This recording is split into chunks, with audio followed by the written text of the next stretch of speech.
This is a Whistle Dixie. Get some, baby! Get some! Welcome to Guns and Politic. Number 3. what? Number 3. Number Trace. Yeah. Welcome to the program. I am Charlie McGrath. I'm the founder of WideAwakeNews.com and an international building material entrepreneur. And I am joined by Craig Simpson, a IT expert, and we're both former military.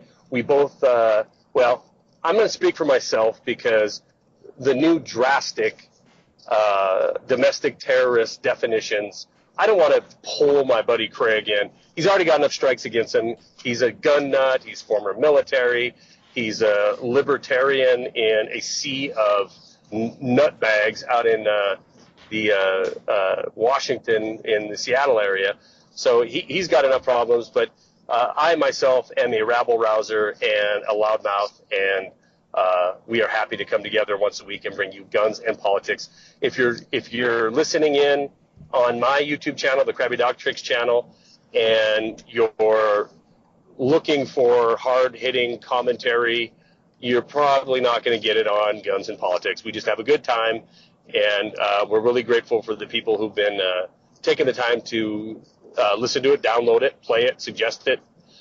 Please keep doing it. And I promise you this, I think Greg will back me up on this, we don't want your money. We're not going to ask you for a dime. We're not going to sell you anything. We're not going to pimp out your valuable time because that's not what we're about. We're about having a good time at Guns and Politics, talking some guns, and getting our opinions out there.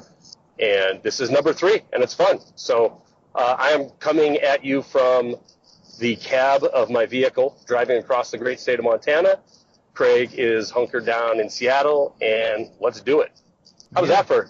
That was a long intro, Craig. Sorry about that. No, that was a good. That was a good one. That was a good one. That was definitely a good one. So let's see. So it was a good one, you're saying? It was a good one. It was a good intro. Yeah. Oh, thanks, buddy. Yeah, and I'm glad we got a show going because this was a difficult week for me. Not that anybody necessarily cares out there, and it wasn't like I care, Craig. Yeah, it wasn't like a bad week or something. Just work week as far as they go. You know, working on infrastructure, doing what I do. It was definitely one of the more stressful ones, and that's unfortunate how all the working class people out there, I'm sure you understand how that goes, where you come home and you want to be home. You need to decompress. Maybe. Work unfortunately does kind of rule our lives a little bit. You don't have a lot of choice, when it's like unfortunately our weeks tend to kind of be dictated by our jobs in a sense. If work goes well, then your week goes well. But if it doesn't, if it's stressful, then unfortunately it kind of drags the rest of your life down a little bit. So not complaining. And you're in a position that yours is a little bit more corporate than mine. I think. And I know the setting, that more a little corporate structure, although I think it's pretty laid back where the company you're working for. Oh, yeah. My challenges are more, I was in Edmonton for a couple days, and with that comes a full day of travel, heading there and coming back. And, it just, that kind of, if you get into a routine, like you're there in Seattle and you've got to drive to, you know what time you have to get up, go to work, you get into that routine, and anything like extra work or extra stress at work that pulls you out of your norm, I know how upsetting that can be, because I'll go a few weeks in the office and get the routine back down, and then then I'm on the road for 3 or 4 days and flying here or there, and it upsets the apple cart, and it's probably easier for me because there is, I had time in Edmonton to put out a commentary video because, obviously you're sitting in the hotel at some point. And, that basically can be free time if you're not all entertaining clients or whatever. Yeah. But anyway, we made it. It's Friday. It's in the evening. It's 9 p.m. local time Friday in Montana, 8 p.m. in Seattle. It's And 9/11. 9/11 your ooh, time, 8/11 my time. So I wonder if that means something. And probably if it means something for me, it means it won't mean anything for you for another hour until not it's yet. 9/11 there. But yeah, Well, yeah. well, before we started the recording, though, it is hunting season. Tomorrow is in Montana. I know this weekend in Seattle or in Washington as well, but in Montana, it's a general rifle season. Starts tomorrow morning, and you were talking a little bit about it, and I said, we should just do the Dude, program. I'm driving, but so what? Yeah. yeah, So, are no. Good. you plan on going out this weekend? Yeah, I'm gonna go out. So it started. General Rifle started last week, and whenever hunting season starts on a weekend, it's never one of my favorites. I prefer when it starts during the week, because so I actually pay to hunt. There's a company, Hancock Forestry Management, out here that it's a logging company, and Mhm. see, it's a double-edged sword. It's a mixed bag. It makes a political eunuch out of an individual because it's just there's so many sides to it. But out here in the Pacific Northwest, at least, it's really common for hunters that can afford it to buy a permit, a pass to hunt on a logging company's land. But and then Wait, yeah. how many acres and how much does it cost? I'm the pass I have. It's actually for several locations. Hmm. The one I'm hunting, I couldn't tell you how big it is, but it's big. It's a lot bigger than a middle Washington city by far. I mean, so I So drive you're through. several hundred, maybe thousands of acres. Yeah, I can drive. I could drive probably to drive across the area, and if it's how do I put it? Several hundred acres at least, at the very least. And I'm actually hunting like the southern tip of it, which is kind of smaller because it's closer to me. Then if you go north, it Hmm. just gets huge. You can drive in 20 miles, and you can hardly have even gotten into it. So Okay, so it's a substantial area. yeah, it's kind of like imagine like America, and I'm hunting like the like just Texas, the southern tip, So it that's kind of the shape of it, and Okay. so and but the thing is, so we have a lot of public land out here, but hunting. This is kind of a good topic actually. So hunting is becoming more and more popular. It's in vogue. It's becoming popular with parts of the culture in America that it hasn't been popular with before. I mean, hipsters are hunting now. Oh God. Well, if you look at San Francisco or L.A., a lot of the cities, Austin, you've got Hmm. chefs now who are hunting. So you have Yeah. chefs who are, and I kind of like it because it creates a different, political demographic is going out into the field, and so ultimately there's this. It's an extremely kind of, Rush Limbaugh fantasy, but the idea is that like if you like timberland, buy wood, right? Because it creates a demand for trees. Well, the thing Right. is that the timber companies out here, um, right now, rather than selling their land, because there's like the old hunters saying, politically is where, on the left they'll say like take your guns and say you can't hunt, but then on the right they want to sell your public lands. Right. So Right. so hunters are a very politically active demographic. So the more people who get involved, the more people are really I think getting a taste of reality on many many levels. And so out here, a lot of people buy, passes to hunt on timberland, because in the Pacific Northwest here in Seattle, you can't really walk through the woods. Forget it. It's so dense. Like we live in a rainforest, really. Yeah. So unless you go east at least 3 hours, unless there's a logging road or an old logging road, and anybody who's been around logging knows that they'll make a good road out. They'll use it. They'll use it as like what do they call it? A skid to bring trees out. But then they just forget about it. And so the nice thing Sure. is that you've got different different age cuts, and you have different age roads. And so you can, if you want to truck hunt, um, there's a lot of people who are older, don't have the mobility, and they can kind of, creep along the cuts, get out with their binoculars glass for a while, and sometimes it's actually rather an effective way of hunting, or if you want to go further in where the trucks can't go and be on foot and get up in the hills some, you can do that too. So the um, here I'm paying for a pass, but the thing is my pass to hunt on a timber company's land is like $375 a year. Sure. $375 a year. Some are like 150 and some are even more. So is it limited? Do they limit the number that they'll sell? They'll limit the number they sell. And so Okay. it's a tough one where some people are like, and it's this big conversation that happens every year, usually around hunting season. Imagine that, where some people think it's really messed up that we can't hunt on the timberlands, but the problem was historically people trashed them and dump garbage out there and such. Originally, Right. the companies let people hunt, but then they found that, well, people tear it up. They cause forest fires. Like, why do you have to leave a car out there? And, okay, it's bad enough you leave a broke down car out there, but why'd you have to shoot it full of holes and then leave it out there? So there's assholes, Sure. And so they put gates up, and now they charge for passes. But, like, the thing is, so people who have the money can buy access to really prime hunting areas, but people who don't have to go out to the public land. And so it's really it's this just so difficult of a political conversation when you look at it because I'm more, go ahead. Oh, I was going to say go ahead. Yeah, I because say it's a little bit of a moral conundrum because you're right. It is,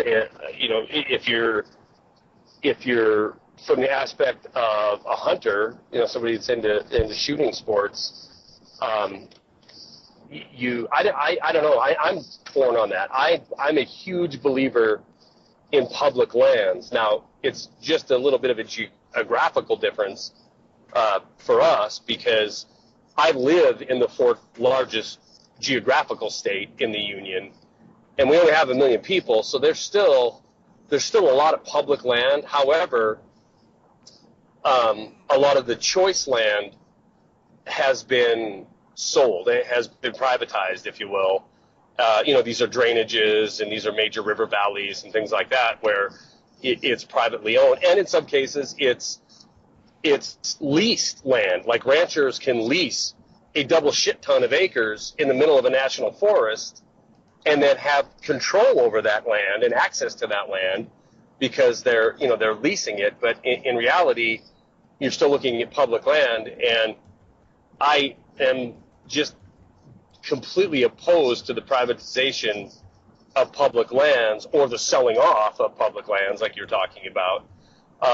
But as somebody who that's into shooting sports, I'm not terribly crazy about hunting, but I've done it all my life, so it's nothing new and exciting for me. But when I have hunted over the last several years, especially when it's taking business clients out or whatever, it's on land that I know that they can go and shoot a pheasant or a duck or a goose.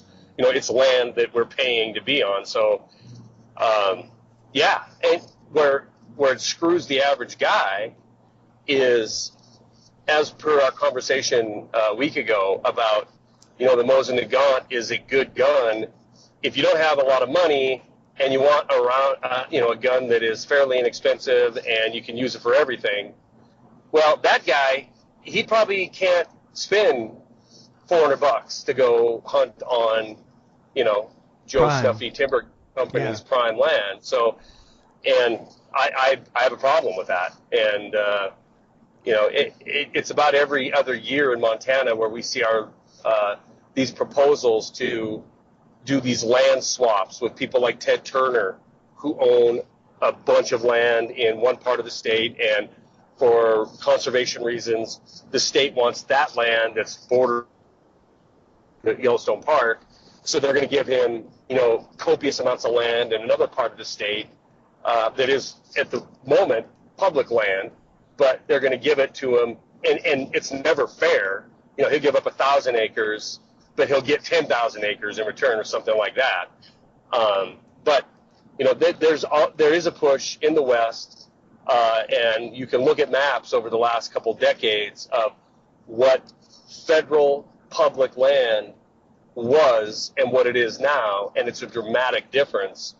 And that, to me, is stealing from every person in this country, because it isn't the government's land; it's the people's land, and it all is a matter of access. Everything that we talk about, that I talk about on my YouTube channel or website, is it's greed, it's money, it's influence with financial interests, and this is just another example of it, where it's something that should be free to do. I mean, this is a tradition in this nation, and you should be able to go out and have access to land that is owned by the people and hunt on this stuff without the worry of it being, corporatized or privatized, and then only the people with means can go do it.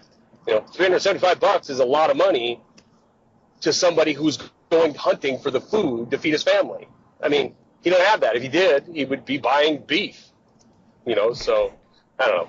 No, but I understand. I know where you live, and I know what you're talking about. I fly over that country all the time, and at least 100 miles east of Seattle. I mean, you might as well be flying over over Vietnam or Southeast Asia. It's just jungle. I wouldn't want to be down in that stuff. No, it's awesome. And that's the tough thing, is that, like, if I was to live in like the center of the state, or the eastern side, then you're getting into, public land is more huntable. But here on the Right. west side, part of hunting is, I know that some people don't do this, but I do, is that you want to spend time where you're going to be hunting. You've got trail cams, and off season, as they call it, you're out hiking, you're out checking your trail cams, you're checking for sign, you're looking at different angles things are moving, which way, so I'll be like collecting trail cam data, all year, and then when season comes along, it's time to you've got your plan. But the thing is, it's really hard to scout when your drive is, if I wanted to hunt, let's say, public land, I'm looking at a 3-hour drive to get to it. Wow. And so how far is your elitist private hunting area? An hour. Okay. An hour. And see, that's the thing, where so on the weekend you can drive out and you can go for a hike, and you can swap out your trail cam SD cards, and you can actually literally hunt. You can scout and such. But and there are public land. There's public land. Maybe a little bit further than that, like an hour and a half or so. But the problem there is that you're too close to the city, and there's just way too much pressure. So it's kind of where it's tough, because the days of the person in the Midwest or the South, buying like their Mosin Nagant and going out deer hunting, for an investment of $70 and $5 for a tag. I mean, it's tough, because we are sort of talking about, we might as well be talking about the Revolutionary War, like 1750s. Yeah. I mean, it's well, and yeah. Here where I live, that is actually still possible. I mean, you can go, for a tank of gas and a tag, get on some land that's huntable and have a fairly high percentage chance of shooting a deer or elk without spending a double ton of money. So I mean, if you're sustenance hunting, and you need it, I mean, I don't think you're going to pay attention to the rules anyway. And why would you? You got a family to feed. But just geographically, where my sister lives in Alabama. I loathe, by the way. I love my sister. Alabama. Bama? Sorry. Bama. Bama. I've had some business dealings with individuals down there that have soured me on Alabama. And I know on the YouTube channel I have people that are from there, and I'm sure they're great people. But anyway, so I don't know why I'm Alabama hating on guns and politics, but But where they live, I mean, the whitetails are the size of like greyhounds. You know, they're not very big. Yeah. But I think they can shoot like, I don't know, 40 of them or something ridiculous like that. But I'm exaggerating, Craig. I don't know how many it is. It's a lot, and I think it's pretty accessible. But it is going to be on somebody's private land. So, but in a lot of cases around here, you know, this is what's happened in Montana, at least. You know, a lot of our hunting has been catered to the out-of-state hunter. Like, they'll come over here, they have to hire a guide. You know, they're spending just a boatload of money to go hunt. And they'll go to these river bottom ranches or these drainages that are on private land, and it'll be a working cattle ranch, but they'll have hired, just like your timber company, they'll have hired off. What's that? Oh, yeah, SCS. Yeah, just like your timber company, well, they'll lease the hunting rights to somebody, and then they'll sell their permits or whatever, or, you know, the memberships to it. So, I mean, it does happen here, but I think we're still fortunate that we're such a large state and such a small population that you still can. I mean, it doesn't feel like that when you go out, and it seems like there's a million people out there, but until you go to a place like Seattle, where there really is a million people, and you realize, well, it's still pretty sparse. You can still get out and get it done. Yeah. Which brings me to, what are you carrying, gun guy? What do you you're gonna go deer hunting this weekend? What are you gonna carry? Oh, Ruger American 308 Vortex optics scope with a lit What scope reticle. do you have on there? I forget which Vortex scope it is. It's not the cheapest they make, and it's not one of their expensive ones either. And I like because it has, when I say a lit reticle, I don't mean the crosshairs, but just the center, just the center dot. I have that exact same scope. Is it a 2.5 to 6? It's like 3 to 8 or something like that. Oh, okay, all right. Well, I have a similar one. It's a fairly low magnification to mediocre high, and just the center dot is the only thing lit. And in fact, in daylight hours, I don't think you could ever, on mine anyway, I don't think you could ever see the dot. Mine, you can see it. Oh, yeah. Oh, okay. Mine might be a nicer model. Yeah, probably. Because it's like, I think it starts at 3 and it goes to like, I don't know, 8 or 12. I forget. I have to go look at it. Oh, wow. But well, after all, you can't afford to hunt on the elite land, so you probably can't afford a better optic. It's actually true. Yeah, really. So it's true. It's true. So it's nice because Craig pays me $5,000 an episode to co-host with him because he's got that kind of money. That's and he's sleepless in Seattle, but it's because he's earning money hand over fist. Yeah, all day and all night. Yeah, as an IT janitor, I make so much money, Janet. So, well, that's what I mean, hey, I work in construction. I just work in information technology construction, but I find that to be really helpful. Actually, I didn't think it would be, but it can be green or red. And with that, you can just leave it lit. It won't burn a battery up in a day. And so I have a pack of batteries, and you can just leave it lit all day. And when it gets a little murky, foggy, whatever, it actually makes a bit of a difference because it's like a red dot. You can focus on that dot when you're aiming it.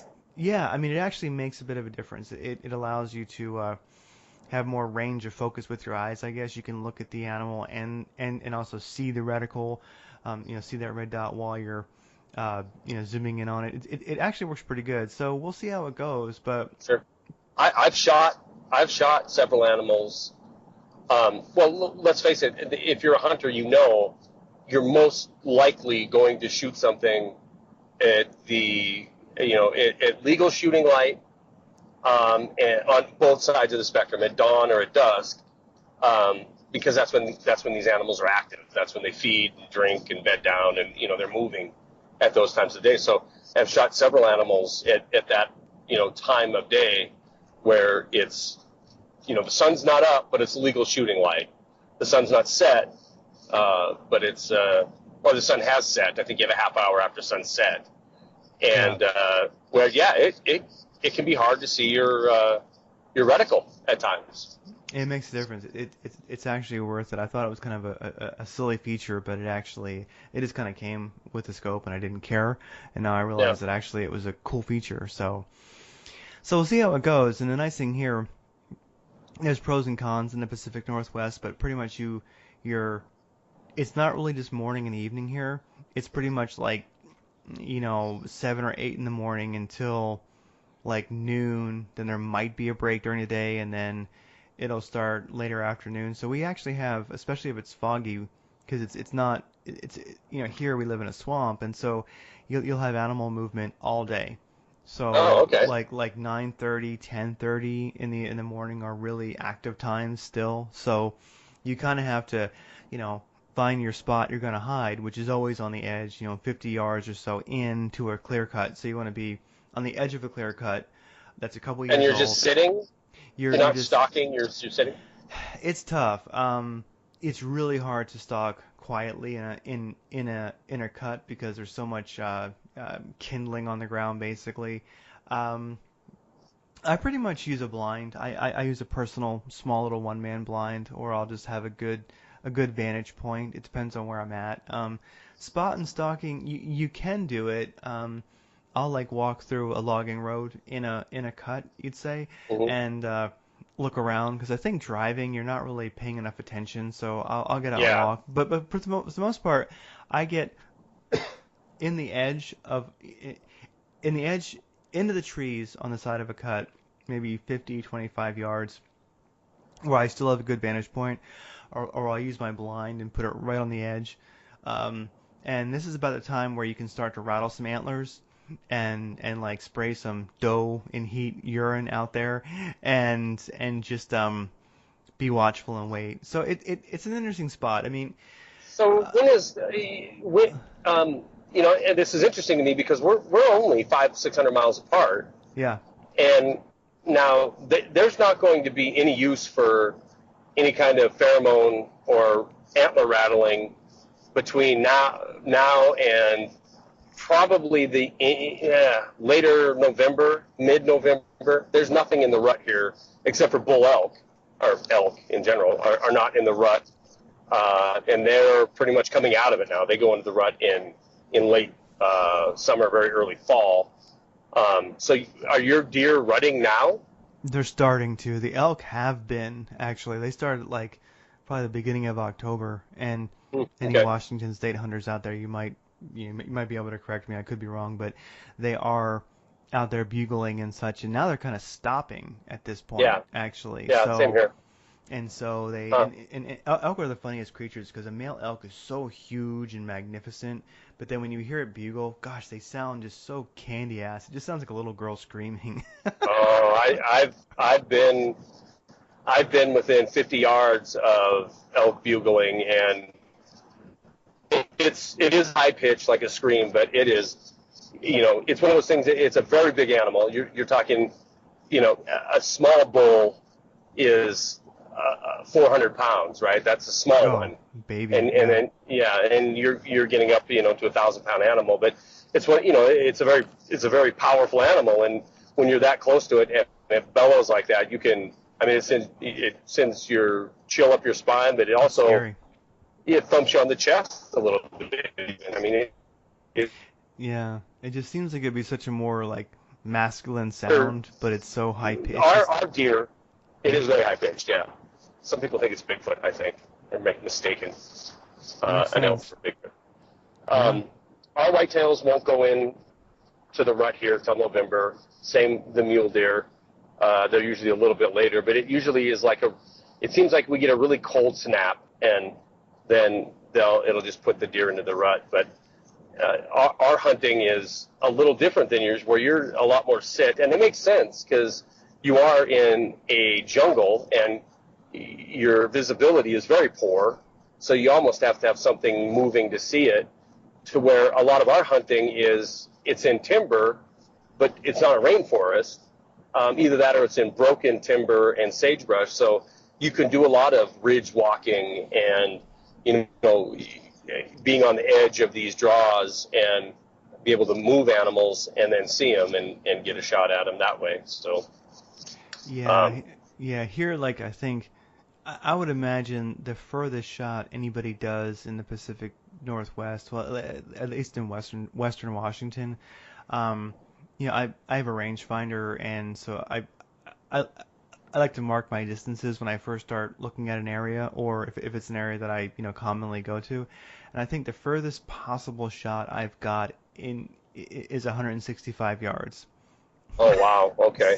And that would be a long one because really you kind of have to hunt in the cuts. Now, you can go into ones that are older and are sort of like a little different. I mean, but in general, it's like when I go out, I'm going to start in the morning in my little. I have a blind up, so I'll kind of headlamp it out there and hop in my blind and spray some estrus as they call it and do some rattling and just be quiet until about 10:30 or 11, and then if nothing's been around, if I haven't seen anything, I might walk over to a second spot that I have that's actually, you might say, up the hill and off the road and up the hill a little ways. It's actually you gotta do a little bit of hiking to get to it, and there I'll just kind of like bed down in my little deer blind and rattle some antlers and spray, and so this time of year, like I say, you want to get off of the cuts, actually even in the forest a little bit,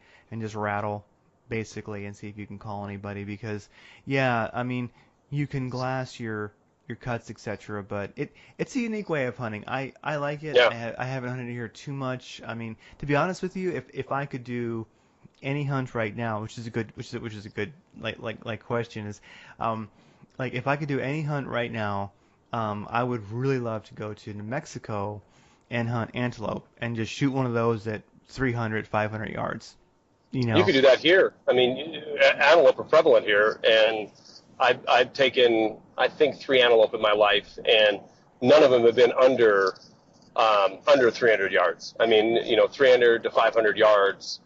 I mean, that's probably more the norm if you're going to hunt them right. I mean, there's idiots that'll chase them on bikes or vehicles and try to get close to them, but if you're going to try to stalk them, they live in such open country that it's hard to even get a drainage ditch to crawl through to get closer than that. And they're very, very curious animals.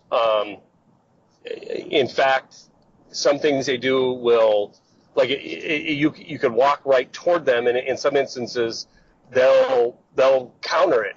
They'll walk right toward you, and until they figure out that you're a threat, and then of course they rely on 60-mile-an-hour speed to get away from you. But they're definitely something that you wouldn't want to be have your long distance shooting down, because it's probably going to be a longer shot, definitely, than 160 yards. I shouldn't say definitely. I'm sure there's people that shoot them closer than that, but my experience. People that bow hunt them. I mean. Yes, exactly. Yeah, and that's the kind of hunting you're talking about, is blind hunting and waiting by a watering hole so you can get within bow range. Rifle hunting, my experience has been, it's going to be a long shot, and so yeah, but that's kind of this state. I mean, there is blind hunting and tree stand hunting. Usually it's bow hunters doing it, and that takes a lot of patience that I don't have. And I enjoy, we were talking before we started recording the program about, I might go hunting with a friend of mine tomorrow, and I don't know, I might not even bring a rifle, because I don't care if I shoot a scrawny white-tailed doe. I enjoy the hiking more than I do anything, and I'm super stoked because my ability to get out and hit some of this timber has been really hampered over the last couple of years, to the point of maybe I could get a mile and I'd have to, I'd be done. My lungs would be shot. But now I'm running again, and I'm in, fantastic condition compared to what I was last year. So I'm excited to get out and do some walking. But if I do, and when I do deer hunt this year, I want your opinion on something, because it's going to tick off a lot of deer hunters because they'll think it's not humane. But I'm hunting with that Tika this year, which is in 223, and I mean, I've done my homework on it as far as what bullet to use and what grain and what pointed, soft point, or what the makeup of it is. And I'm just absolutely convinced that that's plenty of rifle to shoot a whitetail or mule deer at a reasonable range. I'm not going to try to kill one at 500 yards just because the energy isn't there when it hits them. But I think 0 to 300 yards, I think it's a doable caliber with the right ammunition and right shot placement. Your take? Oh, for sure. I mean, here in Washington State, it's not legal. You have to be 7mm or bigger, and so that kind of rules it out. It doesn't rule an AK-47 out, but so I think if you're using, I mean, I wouldn't use ball ammo no matter what. I mean, I wouldn't just use a full metal jacket with no hollow point or soft point, no matter what caliber I was using. But if you're using a heavy grain soft point or like Hornady, something, a good quality ammo that's meant for hunting, I would say a lot of people do it, and they have plenty of luck with it. It's still, I mean, I'd have to say I would be tempted to use that rifle. Well, my theory is, in the last year I've shot that rifle so much, and this I'm not bragging, but you've been at the end of some of them phone calls where I've come back and it was a 600-yard day, and I was out shooting that Tika at 600 yards at a very high percentage of hits on an 8-inch or 10-inch steel plate. So when it comes down to 300 and in, I feel that my shot placement is phenomenal. I mean, I think I would be in a kill zone 10 out of 10. So I've shot that rifle so much, I want to shoot that one hunting, just because it feels so incredibly comfortable to me, and I'm so familiar with it. I mean, in the span of 7 months, I have well over 1,100 rounds put through that rifle, and so you get that many rounds through it, it just becomes almost second nature, the trigger pull on it and the way it shoulders and the way that the optic comes into view. I mean, shooting, going to my 308, which I have a Ruger American just like you, and I've probably put 400 to 600 rounds through it since I've owned it. So compared to the average hunter, I've shot a ton out of that rifle.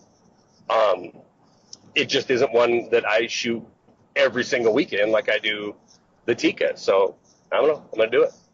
I'm doing it. It makes sense. I mean, it's a totally adequate round. I mean, it's totally adequate. It's just so here's the real. Sorry to interrupt you. Here's the real moral battle. So I was telling you, this place we go tomorrow, I don't care if I even have a rifle, because first of all, it's kind of a experimental hunting district here, where if you want a mule deer, you have to put in for a tag for it. I think it's the only area in the state that I know of it's like that. Usually you can just go buy a tag and go hunting. They're trying to get some big mule deer bucks in that area, so you have to put in for a permit, and if you get it, you can shoot 4-pointer and better only. I don't have that permit, so I can go buy a general deer tag, and with that tag, I can shoot a whitetail buck or a whitetail doe. But the other thing that's odd about that area is you can shoot spike bull elk only. You can't shoot a big 6-point bull or a cow unless you have a special permit. And there is a chance, I mean, I've seen spike elk in there before. There is a chance that if I did go hunting, carried that 223 up there, and I'm, went up there thinking I'm going to deer hunt, but I stumble across a spike elk, well, then I got a problem.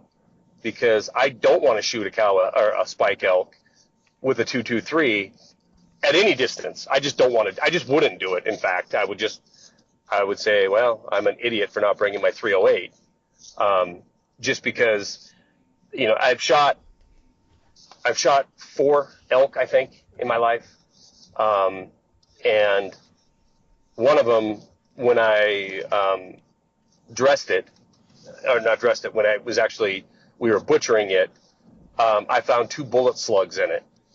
And one of them was in the front shoulder, and one of them was more towards the hind quarter. And it just made me realize there's such a big animal that you really need to have. I question if that 223, could it go through and hit a vital? Sure, but I think if it hits it in a bone, I really think you're just going to destroy that animal and never find it.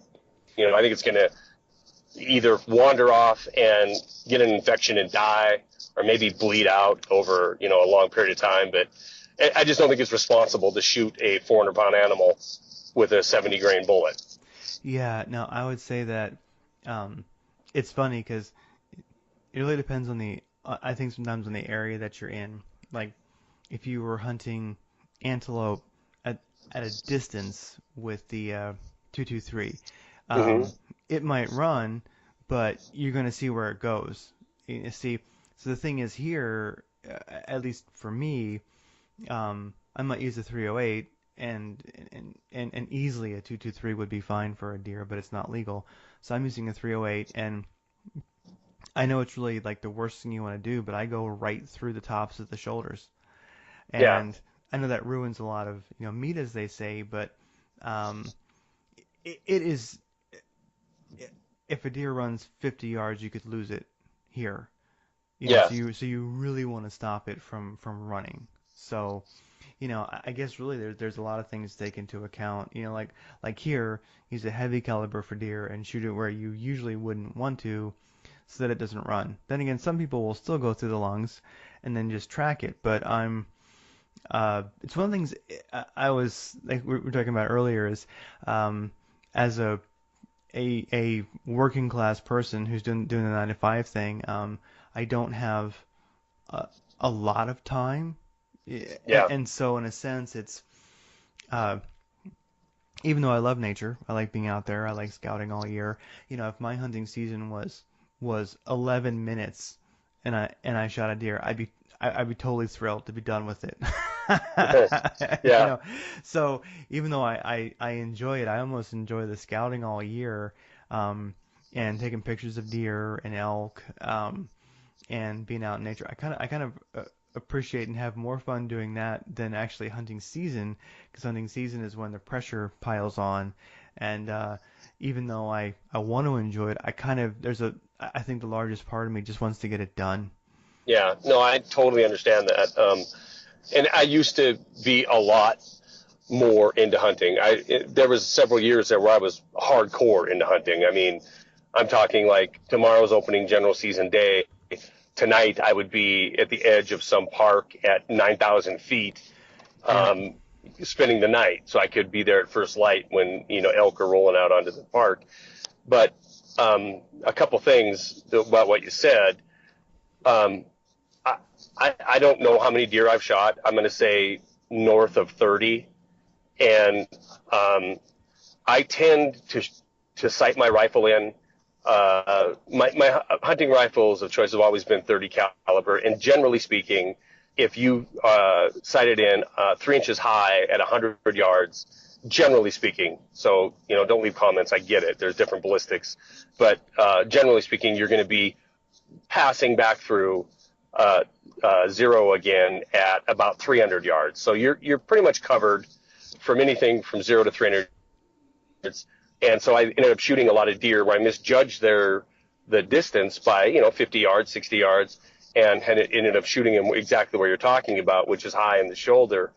And with a 30 caliber rifle, you're right. The beauty of that shot is you just watch that deer fall in a heap right in your scope. It's done. They're not moving. They're going to fall and probably bleed out by the time you get to them.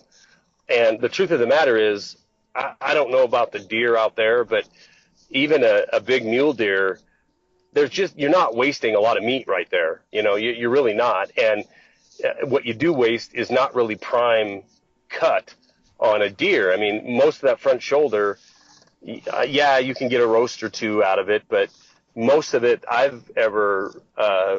when I butchered a deer, and it used to be I butchered them all by hand, that was grinding meat. Most of that front shoulder is going to be going into a bucket because that's going to get ground into hamburger or something, sausage or something. So I don't know. I don't think it's a bad plan, especially living in the thick of it there. It's going to drop them in a heap, and that's going to be the end of the story. I am interested. One other thing you said that I think is interesting is the state of Washington. You have to have a 7mm or larger to go big game hunting. Big game hunting, yeah. So there's a lot of people that have 6.5s. 6.5 Creedmoor. They can't use that. You're out of luck, yeah. Wow. It's 7mm. I believe. I mean, I could be wrong. Well, it's probably right. I mean, we have regulations here on caliber size, and to be honest with you, I don't know what it is. I know you can't go hunting with a 22, but I know you can with my 220 or 223. I've never shot an animal with a 223. It'll be fun, yeah. It's sometimes like with regulations, you'll just know that what you're using is okay because you've checked, but you forget the details sometimes, Yeah. Like, I think if you're pistol hunting here, it has to be at least a 4. So if it's modern rifle, where I'm hunting, you can use a pistol, but it has to be 4-inch barrel or longer and at least like 24 caliber. Like where they picked that number, I don't know. But Wow. but you go, okay, well, I know I'm covered if that's the case, because I always had that vision of like a deer like literally like leaning against my blind and I can't get my rifle up. Oh my God! So I'm like, gangster style. You got deer in the wire, and they're advancing on your perimeter. So you got to go to your sidearm. Exactly. So I take him out with a claymore. Yeah. Well, you're safe with your 9mm then, because that's definitely caliber and just watch. Well, depend, I guess. Yeah. I don't know what your barrel length is. I think I'm 4.5. Yeah, I'm 4.9 on my Beretta, so I'm good. I can go deer hunting in Washington, but I can't shoot them with a 6.5 Creedmoor, which makes no sense to me. A lot of the regulations are.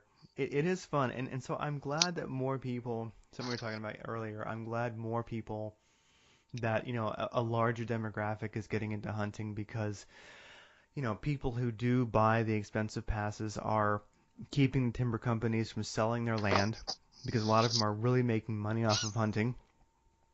And yeah, I think that my experience, and I know some of these timber guys because that's kind of the business I'm in or associated with. Yeah. They're supplementing. I mean, they're supplementing. That land is extremely valuable, and lumber is ain't going anywhere. I mean, there's going to be a lumber business. So I think they're using it to supplement their income on that land, and I don't think there's anything wrong with it. It's their land. Yeah, I think it's also great PR, I think, too. Yeah. In fact, now that I think about it, that land I'm hunting on tomorrow, if I go, or if I bring a gun, I should say. If not, the land I'll be hiking on tomorrow is owned by a gold mine, and they just let the public hunt on it. Yeah. Well, that's great. You guys probably have a more responsible crew out there. It's one of the things about living near Seattle is that you've got we're not exactly the Midwest. It isn't like we're rural Wyoming or something like that. We're as you get towards the middle of the Washington State, you're kind of like over in Wyoming, you might say. It's a different whole different culture. So anything near Seattle, the Tri-Cities or something. Yeah, anything near Seattle like that, like the timber company land I'm hunting on. Yeah, if that was open to the public, there'd be, it's just I really can't blame them for closing it and charging people to hunt on it because it just gets trashed if not. So, but yeah, it's it's difficult. So I'm glad more people are getting in, a wider demographic is getting involved because it actually gets people into really positive politics. It gets people into, really positive conservation. It gets people thinking about things that like they never had thought about before. So I see it as very Well, positive. Hmm. yeah, me too. I think hipsters should be able to hunt if that's what they want to do. And Yeah. it's funny because you and I had a little back and forth about Hipsters. the Yeah. hipster culture, these lady men that I know you have them out in Seattle, and Oh yeah. I was just up in Alberta. I was up in Edmonton, and Alberta is, I mean, that's rugged man's man country, you would think, and it is out in the sticks, which is most of Alberta. But you have Calgary and you have Edmonton, both fairly large cities. But I was just, this trip took me to Seattle and then Edmonton, and the skinny jeans and the 28-inch waist and 105-pound dudes, and I'm like, where are they coming from, and why are they putting them all out in public? I don't, I hope that doesn't sound too, prejudiced, but I just don't get it. I don't understand where the feminizing of half of our country seems like is being feminized into these lady men. So they can go hunting if they want. I want them to pack a gun up in the hills and toughen up a little bit. It's good, and it I like it. I like seeing it because it does get them out there, and it gets them thinking about, Ducks Unlimited. It gets them thinking about, conservation, past just the, political signaling of environmentalism. It gets them actually out in the environment and thinking about, real conservation, kind of attaching to the real world. So yeah, Yeah. the hipster thing, it is strange, and that's quite a huge topic, but. Yeah, it's interesting living here in Seattle and seeing the whole hipster thing. And I look at it like I think that it's a unique culture, and I I I don't know what to say about it. I don't have a lot positive to say. I would just put it that way. Because, Well, but I don't, yeah, and I'm really open-minded, and I live in one of the reddest red states there is, but I tend I certainly have more views that would be considered left than I believe you do. probably. And yeah, probably. And I don't, I guess I'm sounding like a redneck when I'm talking about, hipsters, but I'm telling you, I was in SeaTac, Craig, this week. Yep. I had a 6-hour layover on Tuesday, and I had a 4-hour layover there on Thursday, and I just felt gross by the time I was out of there because it was, I don't know where the men come from that have the chicken legs that can go into hipster skinny jeans. I don't understand it. I don't know where they come from. And it seems like that is the best face being put forward when I go out to the Midwest. It's like, where are the burly beer gut camo wearing guys? They just don't exist out there, or they hide them. They're about an hour east, and Yeah, then no kidding. and then you're into that, or north or south of Seattle. Yeah, well, it's tough. I look at it like it's just a sold culture. It's just a very very feminine male culture that's created by the media, that's created by movies, by TV, by who creates culture, and I don't know. I look at a lot of it like here in Seattle. They're mostly college students, and I think they kind of grow out of it. Some are a little bit older than that, but in general, I look at, most of us when we were in high school or when we were, college years, before you had a real job, you might say, whether you were in college or not, um, you can kind of get away with all of that. And so I look at they're just kind of, looking for their identity. But I would say that I'm not sure, I don't know, me being a person who's like searching for that, I think it's important for men to try to cultivate a positive masculinity. Um, however you may do that, whether it's, reading books like Fire in the Belly or like, Iron John by Robert Bly or, um, there's a cool book I was listening to recently. I got it on Audible. It's really cool about masculine. Let me pull it up. Yeah, it's called The Way of Men by Jack Donovan. Really popular book. Gets into, especially masculinity. Reading a lot of man books there, Craig. I do really read a lot of man books. I do.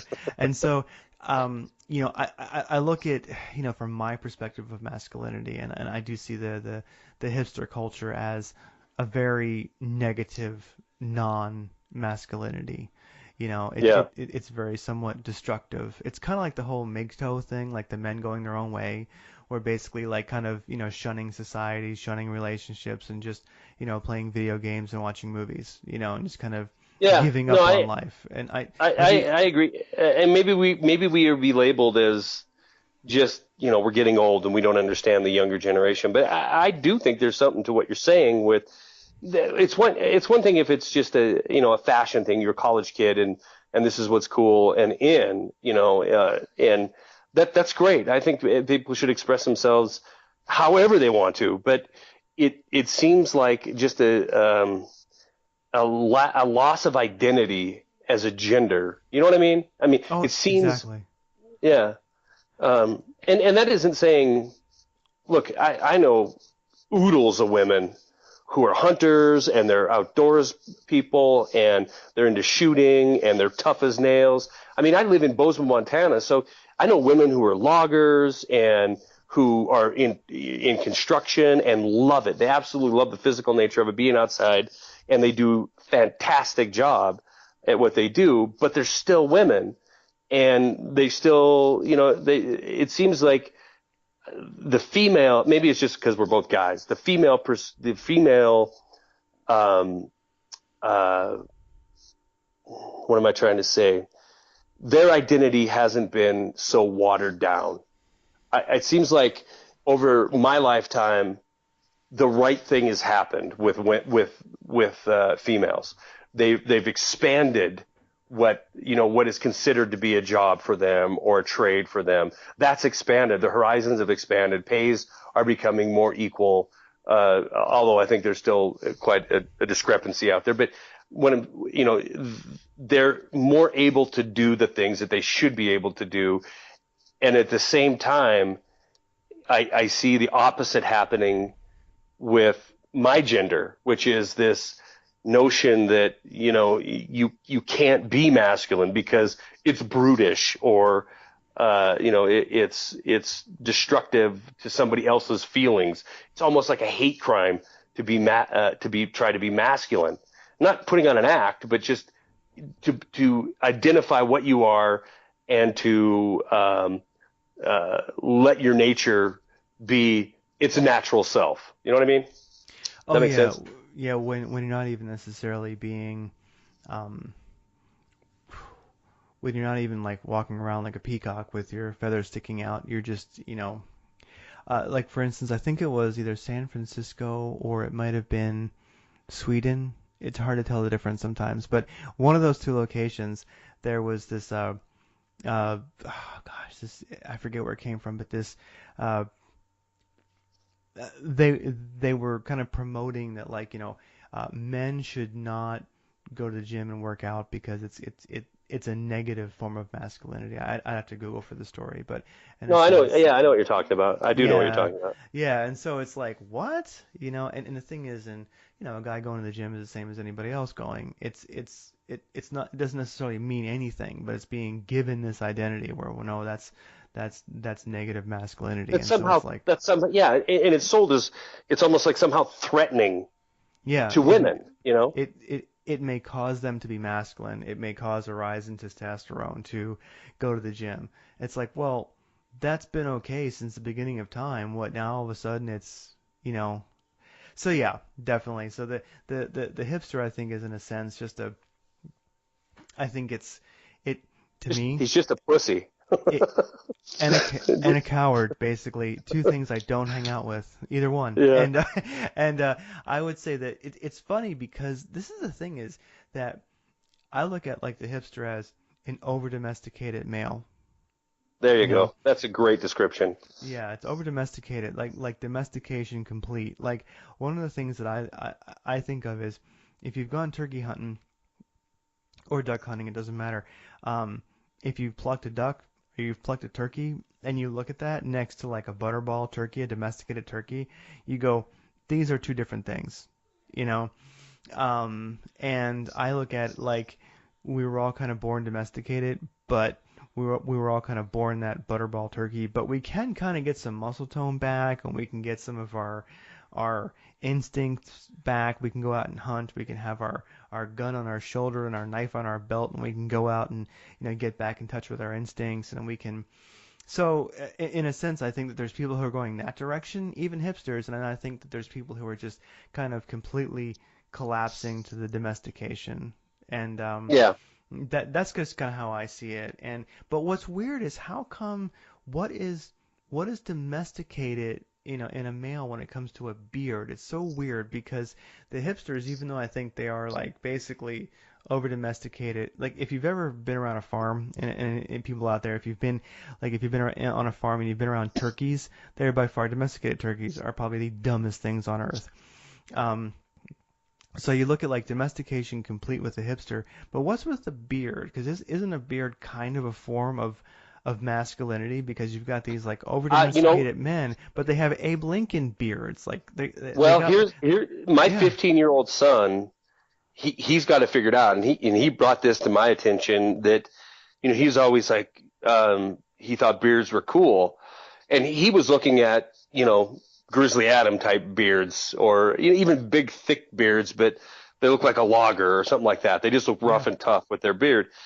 And then he came home one day and he talked to me about, yeah, I think, Dad, I don't know, beards are cool unless they're hipster beards. And I said, well, wait, what's a hipster beard? And he goes, those are the beards that look like that they spent 3 hours in a beauty salon getting them, perfectly groomed and, the right product on them to make them the perfect shape. And it all made sense to me because to me, that's a hipster beard. It looks like they were trying to chisel it out of stone or something like that. It's so just perfectly manicured that it's almost like an accessory. It's almost like a handbag for them. You know what I mean? Yeah, it actually is. But the thing is though, that's totally true. But then at the same time, if you look at Civil War photos, like you go to, you can like image search on Google, like Civil War portraits, Civil War, military, photos, Civil War beards. Actually, I think there's actually some sites that are actually dedicated to Civil War beards. Yeah. And it's so funny because you talk about something that, hipsters, they don't put any effort into their beards compared to like the average man during like the Civil War era, like the 17. That's a good point. These things are works of art, and these men, like, they're just so brawny and tough. I can only imagine shaking hands with some of these guys. It'd be like, hi there, and you would just feel just so moated. You'd be like, God, this man's hand is so strong. I give up. I'm gonna go Caitlyn Jenner. I'm not a man. I can't. I'm embarrassed by myself. Well, that is true. I know exactly what you're talking about. I think the main difference is you're not going to catch them with a man bag and skinny jeans, skinny mom jeans on. You're not going to see those Civil War guys. They'll gut you if you even suggested such a thing. They might get you with a perfectly manicured beard, but but still, there's no mistaking those times for now as far as I mean what they had to do to survive. I mean, those guys were fighting with Mosins, but they didn't have the bolt yet. Yeah. Did you happen to see the movie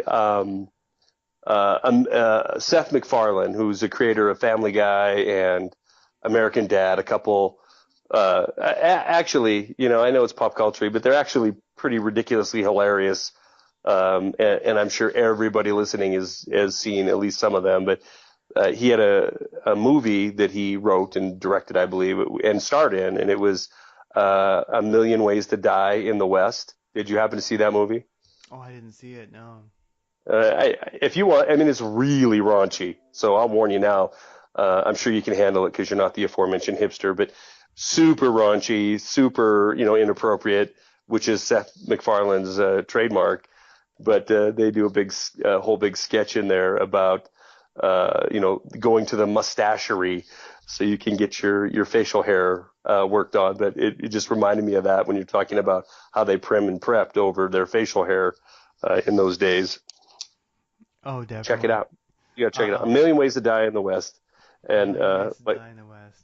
Okay. yeah, and you might not want to watch it with somebody that could be offended by really gross jokes. I'll just warn you that right now.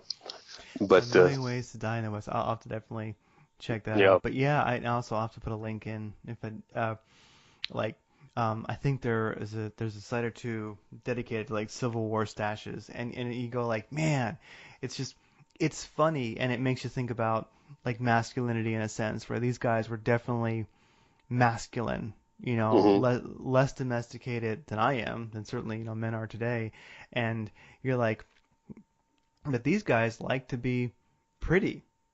It was a unique situation where these guys had like little curls in their beards, and you think this guy is like living, his life. Well, let's be honest. Is camping. Yeah, no kidding. But let's think about it for a minute, because I know you're right, because I've seen the photos that you're talking about, and it could be just some buck private who is getting his photo taken, and he looks immaculate, right? He looks like he's a Dapper Dan type of guy. But let's think about it. A photograph in those days was probably a huge event, So they probably just didn't haphazardly, sit down and somebody's going to come over and take their picture. I'm more than sure that it was something that was planned and thought out, and maybe an individual that was just an average person. He might have one picture taken his whole entire life. So, I don't know that they had the time wherewithal to be that dolled up all the time. I'm sure some of them, rich land barons or whatever, tycoons, whatnot, just like now, they never did anything until their manservant, kind of like you, their manservant takes care of them and make sure they're properly attired before they go out and meet the underlings. So yeah. But my staff takes care of that, Your staff. My staff. Because you can look at like some Civil War websites, and it's funny you bring it up, because that I'm originally a history major and fascinated by the Civil War, especially just the brutality of it. Not that I'm fascinated by brutality, but it's one thing about the Civil War. It was just so well, first of all, every person that died was an American, so you had this ridiculously high death toll. And then at such a time in history where technology was evolving rapidly, especially when it came to killing people, and so many leaps forward in firearms and in technology for war was advanced in a very short period of time, that kind of like World War I, when they were used to fighting in columns, and all of a sudden the Maxim machine gun comes on the site, and it's completely obliterating people. Well, that's kind of what the whole entire Civil War was like. You start with muskets and you end with repeating rifles, and the artillery became a lot better. The tactics became more devastating, but you can look at pictures of that era and photography and recording this carnage was at an all-time high as far as technology was concerned as well. And you can look at pictures where it was just pictures of life, not pictures set up, where it was going to be a portrait type of a picture. and then you could see the troops and what they look like when they're sitting around a campfire or when they're, lined up to go march off into battle. And they kind of just look like regular people, they're, in some cases, they look like they've been in the field too long, like filthy dirty, or, their clothes are torn up. And so I think a lot of what we get from paintings prior to photography, it gives us a sense that it was a more sophisticated time.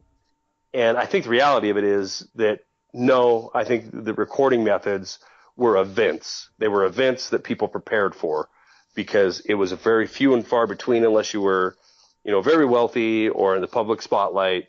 It was few and far between where you had that kind of setting to where you were going to be recorded either by painting or photograph. So you did so, you put on your best for that event. It makes sense, because it's like if we looked back at history and only looked at, what are they called, like Olin Mills photography, those like family portrait studios, you would think, man, people really dressed in like goofy, suits that didn't quite fit right, and they and all kinds of stuff. Yeah, I think it's exactly. Olin Mills, they make those kind of fuzzy, glossy sort of, family portraits and stuff like that, where there's a lot of those that are goofed on the internet, where, so yeah.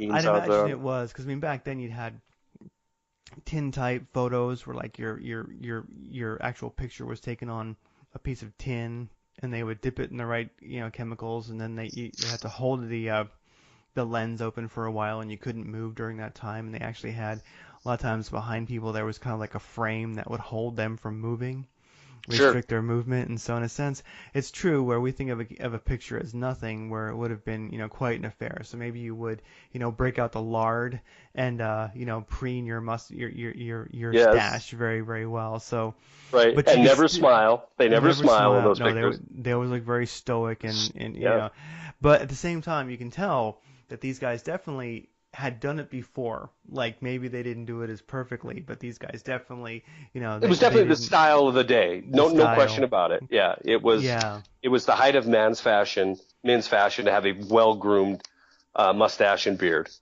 Yeah, yes, so, I agree. And that's the thing, like when I speak about domestication, it's funny. So you look at the hipsters, they have, I think, kind of lame Amish-looking beards, but at the same time, that's nothing compared to the effort that our Civil War men put into it. And then at the same time, like, so I was in, a sporting goods store the other day, and I saw this, like, one, and I don't want to make fun of people, but I saw this one hipster guy, and he was extremely, feminine looking, and he had floods. Like, back when we were kids, like, if your pants were too short, that was called floods, and you would get beat up at school for that. So he had floods, but now they're a style, and he had kind of very weak shoes. And anyway, the guy was... You're so judgmental. I love it. Yeah, the guy was very interesting, and it was funny, I thought, because he, with him he had, like, I think, an extremely hot girlfriend.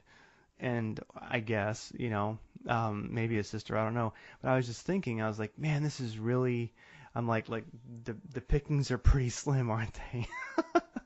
So well, I was feeling bad for women at that point. I'm like, geez, like this is what you've got to choose from, man. That's pretty sad.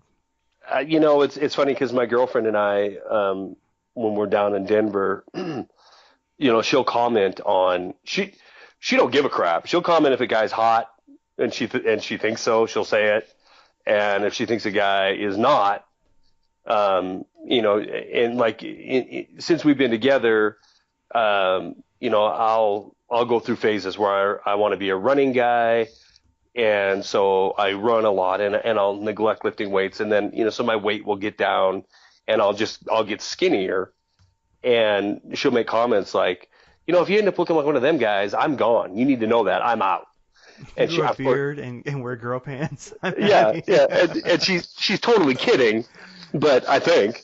But I know as far as she is concerned, and in most other women that I've never heard a woman, and keep in mind, I spent the majority of my adult life dating, right? So, I not married, but so I had, a lot of girlfriends over the years, and the majority of them don't want a lady guy. They just don't, and that's not being sexist. It's just being, it's real. I mean, I'm not attracted to, God bless a woman that can bench 300 pounds, but it doesn't turn me on. I'm not attracted to it. I want a feminine female, and I'm assuming for the most part women want a more masculine male, and that doesn't mean brawny and gross and bulky or anything like that. It just means they want him to act like a guy. Yeah, exactly. Unless you're kind of biologically broken, or you have bought into a culture that is degenerate. So that's the way I look at it. And I don't want to get into the whole born that way / choose to be that way type thing, as far as talking about like sexuality. But I'm speaking in generalizations. The majority. Generally speaking, men want women and women want men.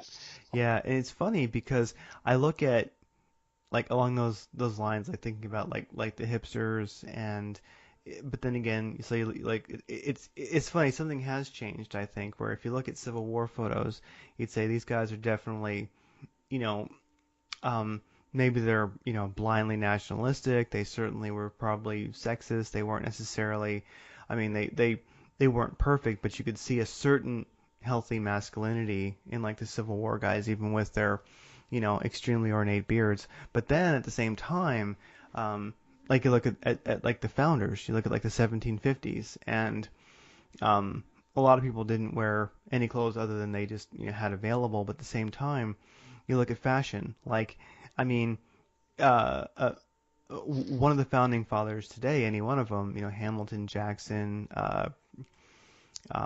George Mason, I mean, any of them today, they'd be a drag queen. I mean, like, I mean, but yet these were tough men, and it's funny. But if you look at their attire, I mean, it's just hilarious. You're like, that was really, really feminine. I think I do. I think that's fashion. That's fashion versus, so fashion of an era. I think that's a real poor judgment of, does that indicate that they're masculine or not? Because styles change. You're right.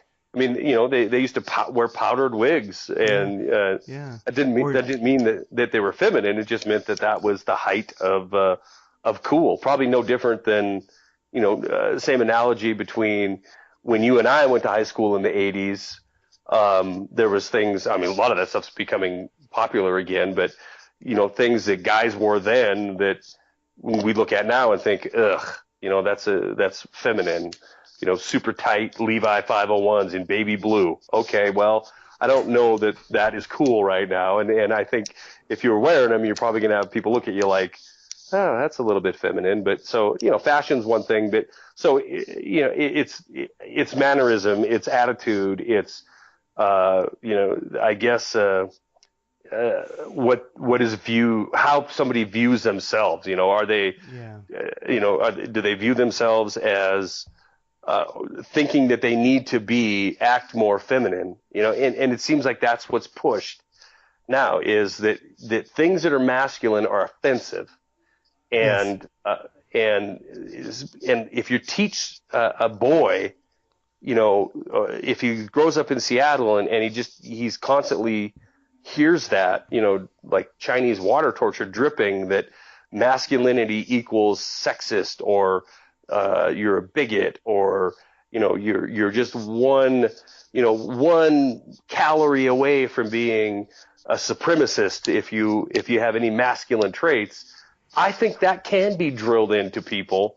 It is. So that, and I think there's a portion of people that buy into it. I don't know. I'm certainly not an expert. I'm not a sociologist. It's just common sense. You hear this mantra, this nonstop mantra of, it's not cool to be a guy, and it's really not cool to be a white guy, and it's really, really not cool to be an affluent white guy that wants to act like a guy, Yeah. So No, it's very true. It's very true. And so no, that's why I just definitely described you, and you're a super affluent white guy with my staff. with your Yeah. staff, and Here at the mansion. at Yeah. the mansion. So I guess you don't Yeah. really care. You're above the fray, so you don't really care what people are telling you what you should and shouldn't be. But you are observing it, so it's nice that you're observant. I'm aware, yeah. Well, I agree. Yeah, it's difficult. It's yeah, that would almost be a show topic in itself. Just the whole because No being a doubt. guy, I mean, I look at it like I do tend to think about male issues more than female or feminine issues. Not that I dismiss them. I mean, I'm aware, but I look at it like if you're 3D, like we gotta have a 3D reality. We can kind of contemplate the fourth dimension, but can you contemplate the fifth? It's almost like it's kind of contemplating what's relevant, contemplating what you can possibly grasp. And to me, fostering a positive, a good masculinity is important. And Yeah. and it's something that I think has definitely been lost in the last couple generations where, gone are the days of guys who were badasses wearing, tights and shoes with like big belt buckles like on their shoe. Like, I mean, like if Well, you that's look what at I'm wearing right now, Craig. I know exactly. You got your Friday Night Founding Fathers outfit on. Like I these, do. yeah, these guys could totally dress like drag queens and they were badasses. And the Civil War guys, they could like have their, ornate beards and be badasses. And I mean, you look at like the oh gosh, like the Scots. You look at like the back when they were giving England a hard time, and they would and the Celts. I mean, like these guys who would like braid their beards, and the Vikings. I mean, it's funny if you look at masculinity through history. Men oftentimes would have I mean, it's interesting. Like, did they just have a better relationship with masculinity? And they were like, yeah, I braid my beard. I think it's pretty. Yeah, I don't buy that. I don't think that they were. I think that they were. I think there was less focus on what masculinity even was because true. I think they were that doing it. they were just doing it. They men were men, women were women, and that doesn't mean that the man had to be the hunter or gatherer and the woman had to be the cook and the baby bearer. It really doesn't. I mean, if you look at the history of humanity, not just in the last several hundred years in this country or in Europe, there's ample cases. Matter of fact, I just read a story today, continuing education, in history, of the Crow Nation, Indian tribe that inhabited southeastern Montana and then into Wyoming and the Dakotas. And it got me, remembering some of the history I've learned on Native Americans, and the women had roles that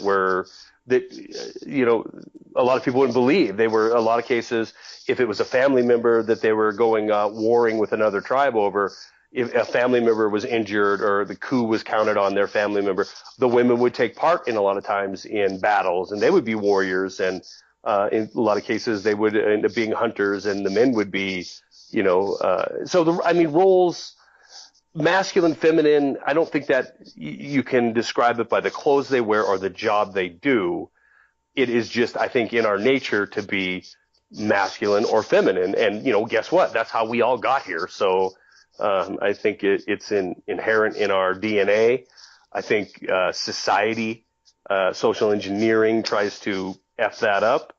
But I certainly think that we can't definitely look at the clothes of a time period and determine if that equaled masculinity or not, because if it did, you're right. We would look at 18th century England and the whole Renaissance era, and look at some of the garb that was worn and realize that that's really drag queeny.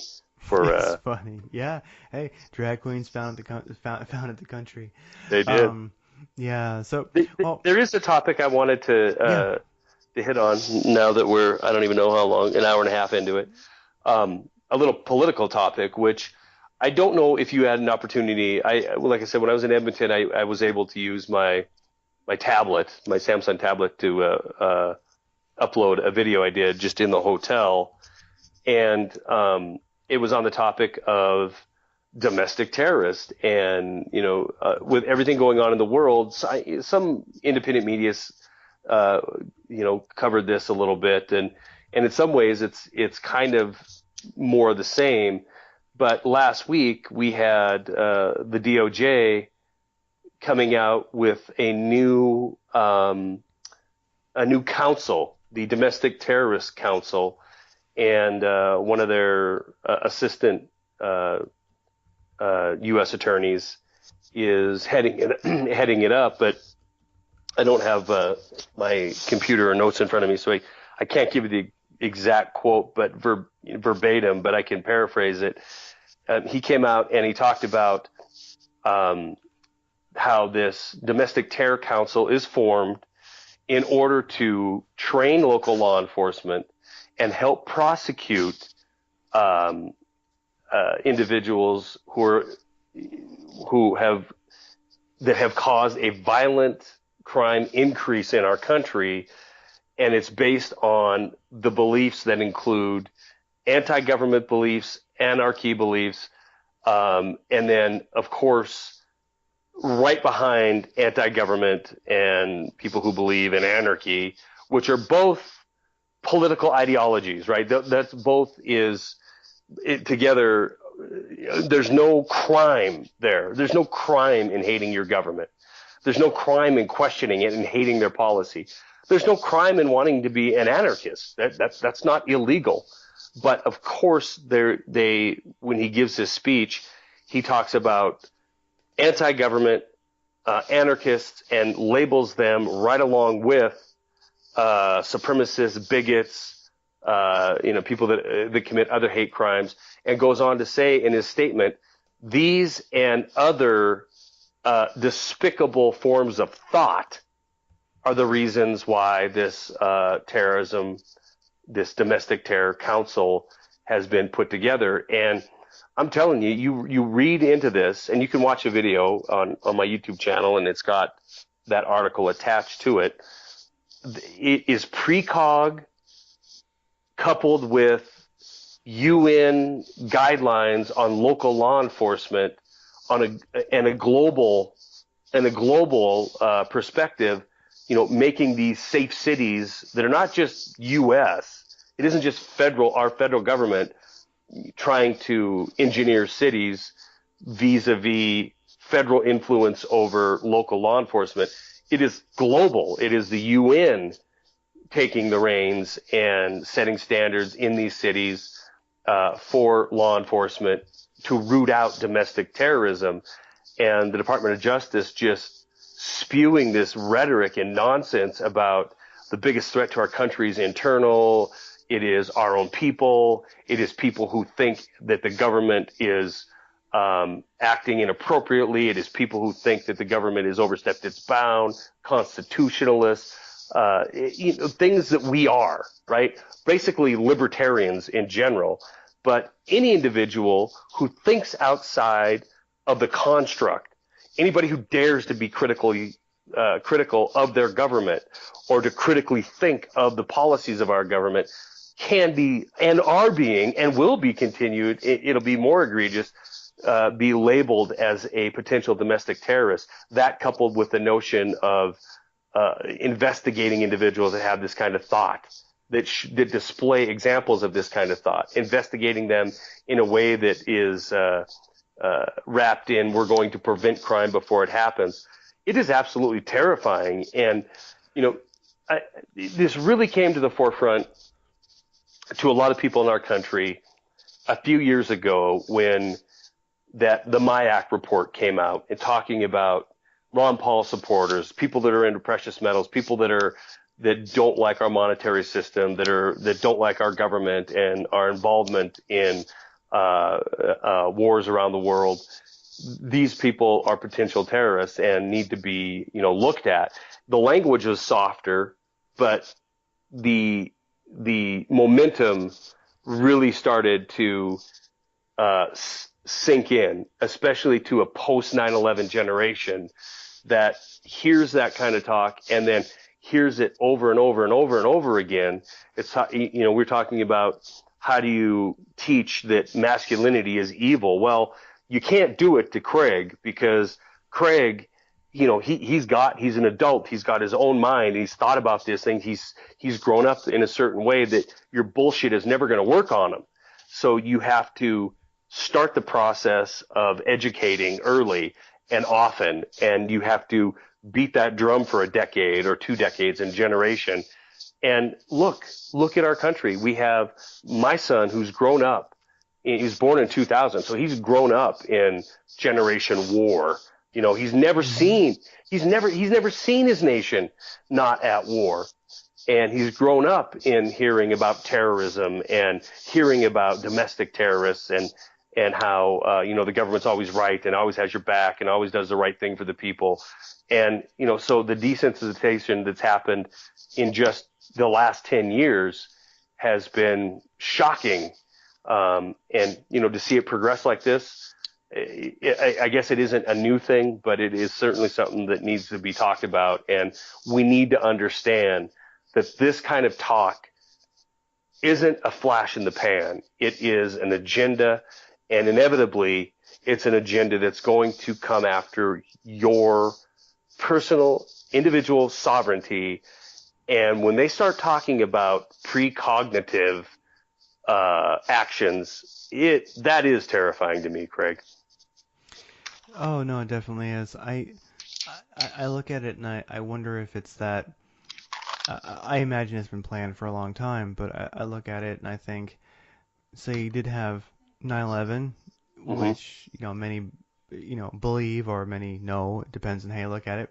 Wasn't as it seems, and so that drags us into a war, and now you've got, the real war was on, privacy. It's almost like you had the internet, you had 9/11, and then you had, the perfect situation for, really, mass surveillance in a way like you never had it before. Like if we didn't have the internet, if we weren't doing everything online, if we didn't have the massive social media, if we didn't, see, social media is incredible because we can communicate with like-minded people. We can, a news today is horizontal and not vertical. Like, vertical is back when it was the major networks, CBS, NBC, Fox, it was vertical, as in it came from the top and it was dropped on you, but now, news is more and more horizontal. It's between people. Like, I really think if it wasn't for horizontal media where news can spread incredibly quickly horizontally, like we wouldn't even have, gun rights in this country, in my opinion, because right now, when the horizontal media drops bombs, on the Second Amendment, you might say, the horizontal media has beat them to the punch, basically. So I think that, I don't know, I just wondered to myself, what is the acceleration? Because I think that that's the thing for me that I look at. What's going on right now that's causing this acceleration? Maybe I'm just noticing it. Maybe it's always been there. Maybe it's always been happening as quickly as it could. We're just seeing that, it's kind of like the lion sneaks up slowly on the antelope or the gazelle or the zebra, but then that last moment it closes the gap very quickly. And I feel like that's kind of where we're at. The lion is now pouncing. I think that's a great point. That last bit happens very quickly, and I just wonder, is what's happening right now part of the plan, or is there a reason for the acceleration? And to me, I think there might be a reason for the acceleration because people aren't buying it, but people buying it or not, people knowing the truth, people speaking against, at this point, does it make a difference? Well, on a couple points you made there, I like the lion analogy and the acceleration. So I think in the last 15 years, if you're in your 40s like me and Craig, then you can really relate to this. If you're not, if you're younger, if you're it doesn't mean you're hip, Craig. All right, I know you're living on the hill, and everything from up there is a different view. I live high on the hill with manservants, but not everybody who's young is a hipster. There's a lot of them, but not everybody that is under 30 years old is a hipster. But if you are, let's say 25 years old, then maybe this perspective might be worth listening to, because the lion stalking the prey, and in this case, whatever your belief is, that lion could be New World Order, it could be corporate elitist, it could be fascist regime, it could be a Marxist takeover of the globe, whatever that lion is. It's something. It's some amalgamation of that. I'm convinced, no doubt about it.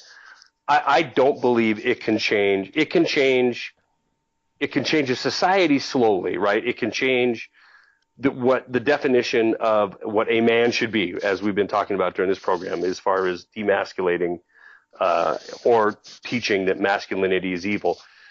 It could do that over generations, right? And that work will happen, and it'll take hold in some areas. And social engineering shows that it can be effective in swaying public opinion, no doubt about it.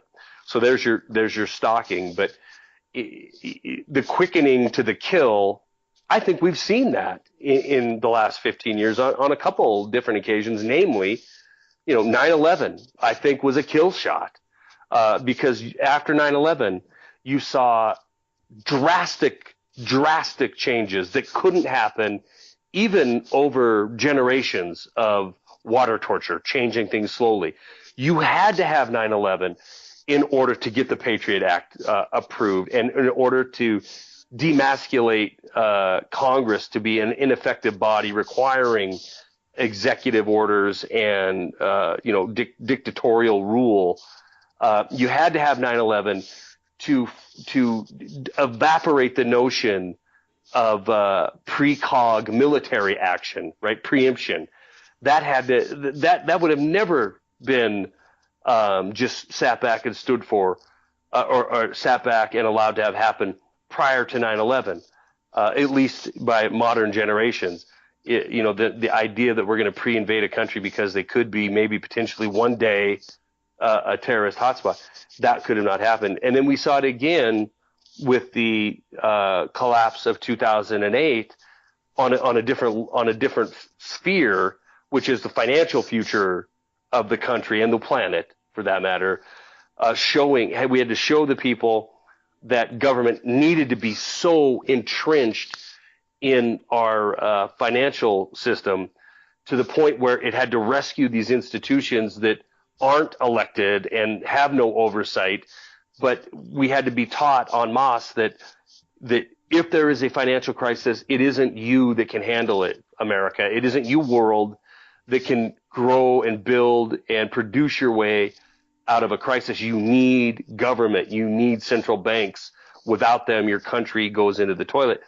And that train of thought, although it has been water tortured to us since 1913, that central banks control and keep economies in check and make sure that money flows the way it's supposed to. And so that had been taught is the only way of having a financial system is through central banking.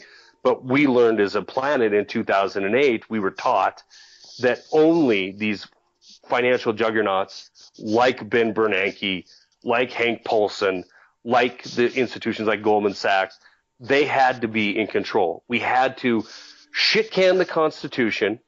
We had to forget about any normal processes of rescuing. Oh, here's an example, quick example, sidebar or side note here. Look, you remember Chrysler, the Chrysler Lee Iacocca bailout, the $1 billion that was given to Chrysler in order to, and how it was just so controversial and almost never happened. And it was just shocking that a bailout like that could occur. And then we have 2008. By 2010, not only is it not shocking, it's expected and damn near it will be demanded at the next financial crisis that government steps up and saves these criminal institutions that have crippled the world financially. So yeah, I do believe there's this slow stalking, which is social engineering on a macro level, where we're going to, completely change the opinion of what a man is, of what a relationship is, of what what a family is. We're going to completely change. We're going to socially engineer the country into believing that what is traditional is evil, and what is not is the only righteous path. But when it comes to earth-shattering changes in our constitution, in our country, in what we see a country even is, we have to have these kill moments. And I think 9/11, I think 2008 was a prime example. If you're feeling any kind of pace quickening now, well, I would say it's right on time, because 9/11 spawned into the next 9/11, which was September 2008.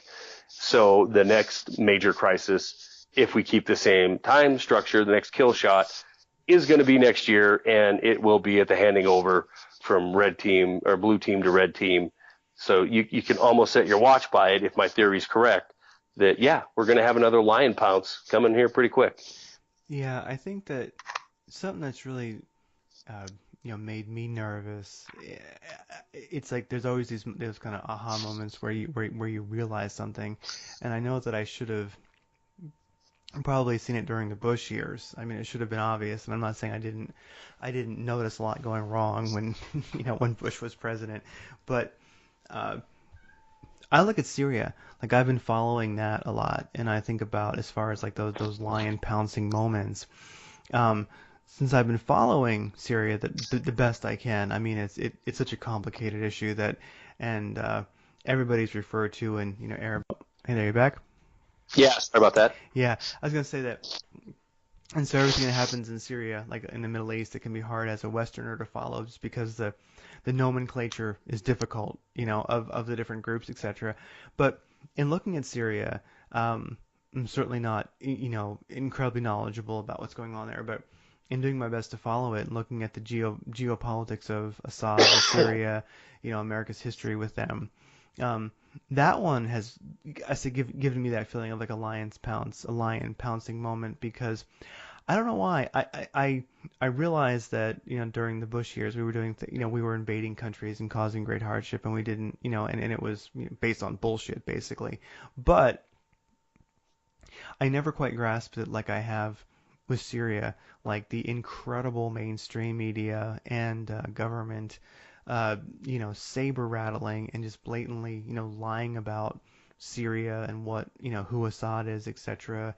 I mean, I feel like, man, if you put any interest in any effort towards the geopolitics of what's happening in Syria, and like the BRIC nations, versus the West, etc. I mean, right.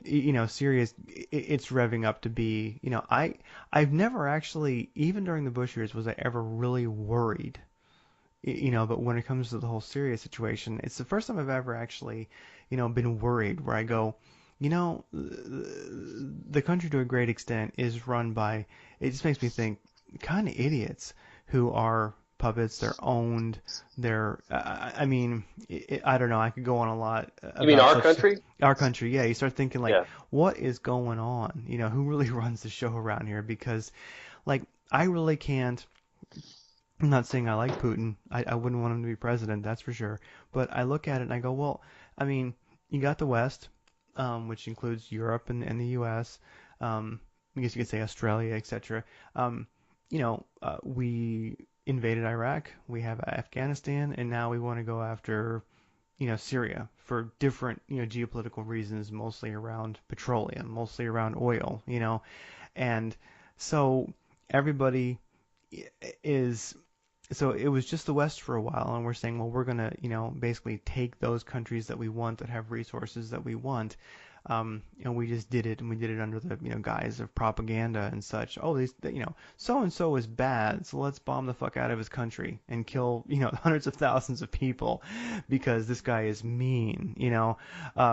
It's ridiculous. So I really can't blame the BRIC. I mean, really, the BRIC nations. I have to admit, when I look at them rallying and kind of like the leadership of Putin, not saying I'm a fan of his, but in stepping, I mean, when I look at this chessboard in the Middle East and I look at what Putin just pulled off and the BRIC nations just pulled off, you've got Iran sending troops into Syria to keep Assad in power. You've got Russia has troops in there. China has troops in there, or soon will.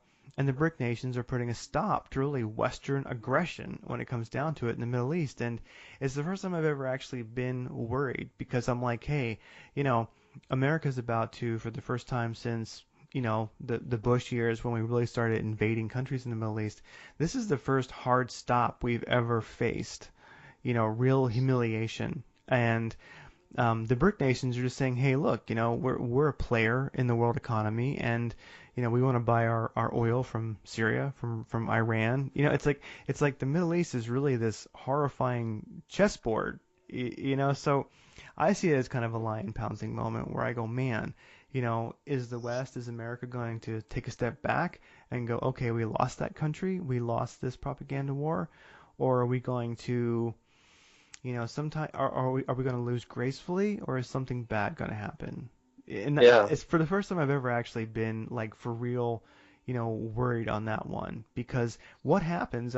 People have posed this, and it's a very good possibility it may happen. What happens when Iraq says, "Hey, look, we would like you guys to come and secure our country because America can't and doesn't really have an interest in securing our country, and our country ever being a place that people can live again." Right. So well, what happens that day? Well, and if you're even more conspiratorial like I am, you gotta you have. I mean, yes, the BRIC nations, namely Russia, is seeing this aggression from the United States, and they're not seeing it not just Syria. They're seeing it literally on their border. MH17 shoot down the. Yeah, and the continuing fighting that's going on in Ukraine, direct support, directly caused by $5 billion that put Poroshenko in office to begin with. That was an NGO, U.S. NGO over there operating, destabilizing and formulating a coup, and that brought in a pro-Western government in Kiev. So that is, I guess, sort of in a way, a proxy war. They have Eastern Ukraine fighting Western Ukraine, but let's be honest, sponsored by Russia on one side and America on the other.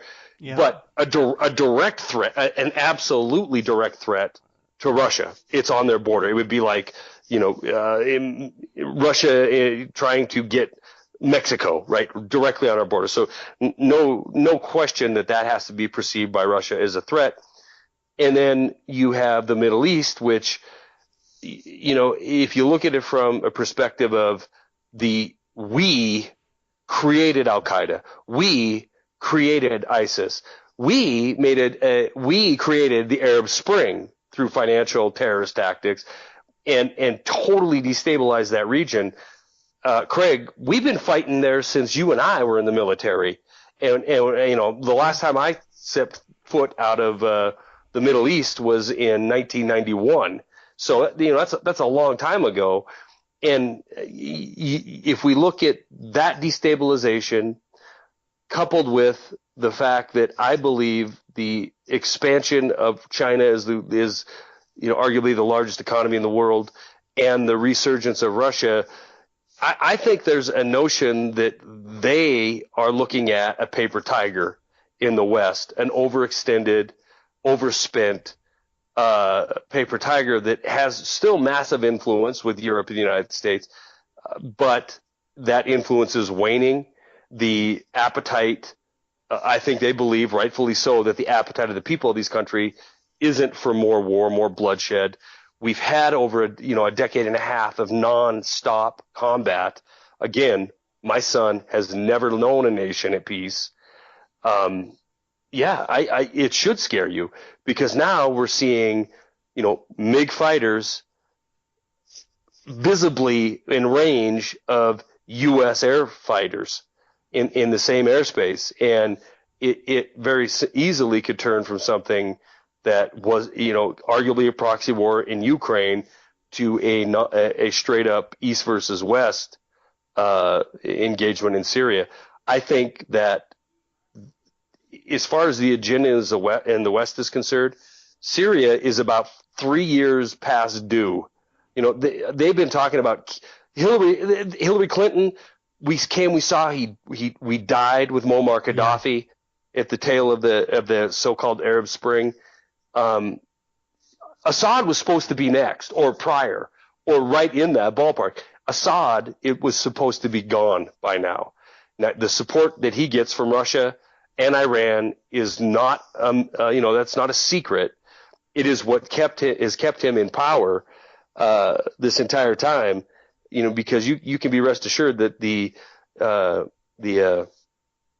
what the heck is the name of I'm trying to remember the name of the rebel force that is fighting against Assad, this so-called organic force of people who want to overthrow and have a democratic government inside of Syria. They're 100% owned, operated, trained, and financed by the West. There's no question about it. And Al Nusra Front, geez, I couldn't think of the name. Al Nusra Front, completely. John McCain went over there and said we need to thank these freedom fighters, and they're all the same people that were killing Americans in Iraq. They're Al Qaeda, no doubt about it. And they have no allegiance to the United States, and they could care less about anything other than killing Assad and gaining territory. So, you know, another U.S. creation, ISIS, if nothing else, regardless if you're not conspiratorial or not, and you don't believe the fact that al-Baghdadi, who spent 3 years in a U.S. prison or war camp inside of Baghdad, wasn't trained by the CIA and suddenly now the head of ISIS, you don't have to believe that. But you cannot ignore the fact that ISIS sprung out of destabilization in the Middle East, and there is nobody else that we can blame for that. We cannot blame Saddam Hussein. He stabilized Iraq. He stabilized that region of the world. Tenuous, yes. Stable, for sure. There was no weapons of mass destruction. We went in there in false pretenses. It's been destabilized, namely since 1991, but specifically since 2003. If by nothing else other than happenstance, we created the threats in the Middle East right now. So, yeah, you have Russia saying, F you, we're going to kill your threat, which is ISIS, al-Nusra Front. We're going to go in there. We're going to kill them. We're going to support Assad. We're going to support Iran. It's an in-your-face. I don't give a It's the first time that a generation has seen another nation act like we are acting, right? Yeah. When's the last time you heard of a unilateral move by a nation to move into an area and say, F you, this is a no-fly zone, we're going to kill these people on the ground, and if you don't like it, too bad. And if our media is shocked by this, and our people are shocked by this, then they're hubris, arrogant pieces of garbage that don't realize, hey, we're just looking into a mirror, we're just looking at what we're doing. But now that there's a country or a group of countries that are willing to stand up and say something about it, it worries me too, because I don't see the future wars as these skirmishes into the sandbox. I mean, it certainly could be something much larger on a global scale. It's happened throughout history, and it's usually what happens at the end of a great financial calamity, you know, that rapes a nation of its wealth. We just fling into a war to go ahead and cover that up and generate some kind of demand for manpower and for resources. Oh, I agree. I think that, yeah. So Syria is something I definitely watch along those lines, because I think that's really where things are happening right now. And so I guess the coming weeks, months, we will see. You know, I do worry about. It's like there's a great line in V for Vendetta, that movie. I've seen it. Good movie. You've seen it, yeah. Where he was saying, oh gosh, the chief, well, the lead detective, the cop, was saying to the junior guy, he was saying, if your government had done, you know, all of this, if it had done terrible things, if it had been lying to you, would you want to know? And he was really asking this person who hadn't been doing the research. You know, he was asking somebody who might be like your common person, basically. would you want to know? And the guy said, yeah. And they were talking about the situation where the people were kind of siding with V, and they weren't too happy with their government, and they were searching for him, and he had sent out a lot of masks, so people looked like him, and they had kind of banned the Guy Fawkes mask, and he says, basically the idea is like something bad is going to happen, and the common person, the junior inspector, junior cop says, what do you think is going to happen? And he goes, I don't know, but I could guess, and he goes, eventually someone's going to do something stupid. And so I look at Syria, and that's the thing. I remember when I was doing some training out in 29 Palms when I was in the military, and I got a little bit too much sun, and I was on just guard duty, and I was just it's dumb, but I ended up, I was just looking at groundhogs like ground squirrels with my rifle out there in my foxhole, and, oh my God. and I got a little bit too much sun, and so I shot one. Are you serious? Yeah, and people ask like, what the hell are you doing, and I was like, I don't know, but I've been sitting out in the sun too long. My brain got too hot, And so when you look at, so you can imagine, they were like, "What the hell's wrong with you?"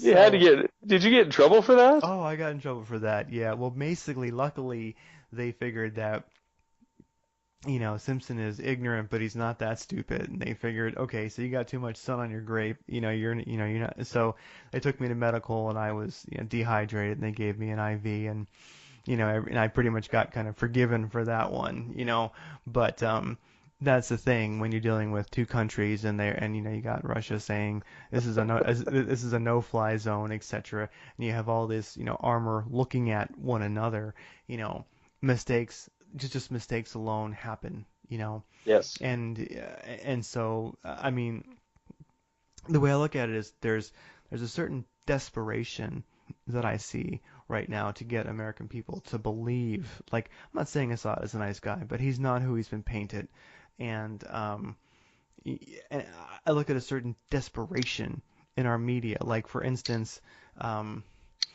Toyota. There was the stories recently, well, how did ISIS get so many Toyotas? I remember those stories when they pushed that one for like 3 or 4 days or a week in the news cycle, and I'm like, well, I mean, I've been in the Middle East, there are car dealerships there, but if you want to know where they got the Toyotas, well, we gave them to them. We trained, mercenaries, we trained thugs, we trained basically mercenaries that we thought would fight for us, and we gave them arms, and we gave them vehicles, etc. And then when the training was done, they drove over and they created ISIS. They just left and joined their friends. So I thought, it's been freaking me out lately, and I don't know why I've been just sensitive to it, but when you hear these stories like, hey, how did ISIS get so many Toyotas? What's up with that company? They must just sell to anybody. It's like, come on. We know very well how they got them. We trained them. We gave them all the weapons and the arms and the vehicles and the armored personnel carriers, and they left. Yeah. That's how they got them. And you're trying to tell me that like the mainstream media, they don't know? I know. If I know, they know. Of course I know, and it's sensationalizing, Yeah. and it's distracting. So the desperation is, I think I've never, even during the Bush years, I've never seen the desperation to get American people to buy the narrative of Syria. Well, and the thing is, so common sense tells you, even if you're a Bush loving Texanite, and there's some Bush lovers out there or I shouldn't say Bush lovers.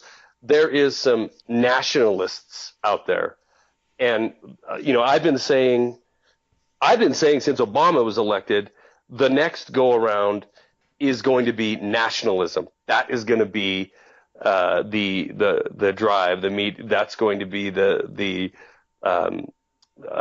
agenda. Push nationalism, because the nation, I think, has lost its appetite for.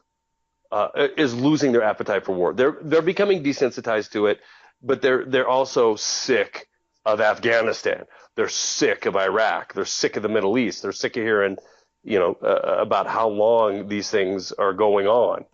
And, like I said, a whole generation grows up and that's all they've known.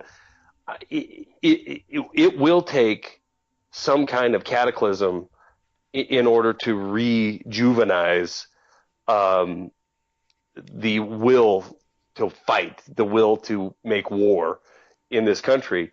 Now, couple that with an election in 2016 where you have a media portrayed, leftists in the White House portraying weakness. This is all we hear is a country, our foreign policy is weak. We're not America anymore. We got Lindsey Graham, we got McCain out there talking about, what's happening in Syria, what's happening with Russia. It's all Obama's fault. So take the events that you're worried about and then throw in an ultra nationalist leader and, this American exceptionalism, this preemption, this we have the right to go to war anywhere we want. And if anybody, looks cross at a F-16, we're going to lob missiles at them. That is what scares me, is the move into this nationalism. And so, kind of a Germany thing in 1930 where we're coming, they're in the heart of a depression. There's financial woes globally. And it was super easy for ultranationalism to take hold. And it doesn't have to be a sweeping event. It could just be a majority minority event that pushes in that kind of agenda. And you don't have to have a whole country behind it. You have to have a propaganda method, which is our establishment media. And there is no such thing as left or right in media. It's all controlled by the same. Yep. You have to have that message being put out constantly, nonstop, coupled with a major shocking event. And you can prove throughout history, especially the last 15 years, that if you have that mechanism, a propaganda wing and a shock and awe event, you can force a nation through its so-called representatives to do whatever that agenda is meant to do, be it go into war for a lie or suspend free market capitalism and destroy it and put in some kind of abortion that is a fascist regime, financial regime that dictates to our government, what we will do monetarily. Then you can accomplish those things. You need the lion pounce and you need the propaganda ministry to sell it to the people. So there's my prediction for in the next few years, we have that happen. A major event in the Middle East between us versus a formidable force, followed by a swing from perceived left to far right into a fascist nationalist regime. Oh yeah, nationalism is a powerful thing. I mean, people do tend to give Germany a hard time for their. Oh, and this is interesting. Something that got me was, there's a story from last week where Netanyahu talked about it wasn't Hitler's idea that the Holocaust was not his idea. He just wanted to remove the Jews from Germany and put them in forced labor camps. But then it was, this actually comes from Netanyahu, and I'd have to look it up. But Netanyahu was saying that the real culprit of the genocide was actually the Arabs, because I guess they were afraid that they would flee Germany and go to the Middle East. And I could link the story, but basically that's exactly what it was. So Netanyahu himself actually made that statement, and it's an old story, but I'm just really amazed that there's these little stories. I saw that same headline recently. Yeah, and I just feel Palestinians are to blame for Holocaust. Exactly, basically Arabs are. Yeah. I forget, and he explicitly says who, etc. But what gets me is there's these little stories that come out that I think are just earth-shattering, and just nobody gets it, and that's one of the things that really worries me. Where I'm like, wait a second, why is Israel, why is the leader of that country, basically the leader of Judea, why is he vastly changing the narrative suddenly, where the real bad guy for their Holocaust is the Arabs. That to me, it's like, why did you come out and say that? Because for one thing, he sounds like a nut. But besides that, that to me is a big deal. Why are they changing this narrative suddenly? I mean, this is going against a lot of history that they've pushed, and you start thinking like, what's going on? That's a huge narrative change all of a sudden. Oh You know? yeah, I'm like, yeah. so there has to be a reason for that, you know, and so I think that, yeah, as you're saying, I think America's tired, and I think the BRIC nations are ready to get it on. I think that Putin is a real nationalist. I think he really believes in the old, Soviet republic, and I think he'd love to kick America's ass. And I just look at, I kind of call like all the governments the empire, and each country kind of has its own empire. And I look at the empire, its job, what empires do is totalitarian rule, and that's what they want. And so in a sense, I think that we're in an interesting time where I think that like totalitarian rule has like come down with boom, on America to some extent. And I think Yeah. why is that happening right now? Because I think this is the last moment they can do it.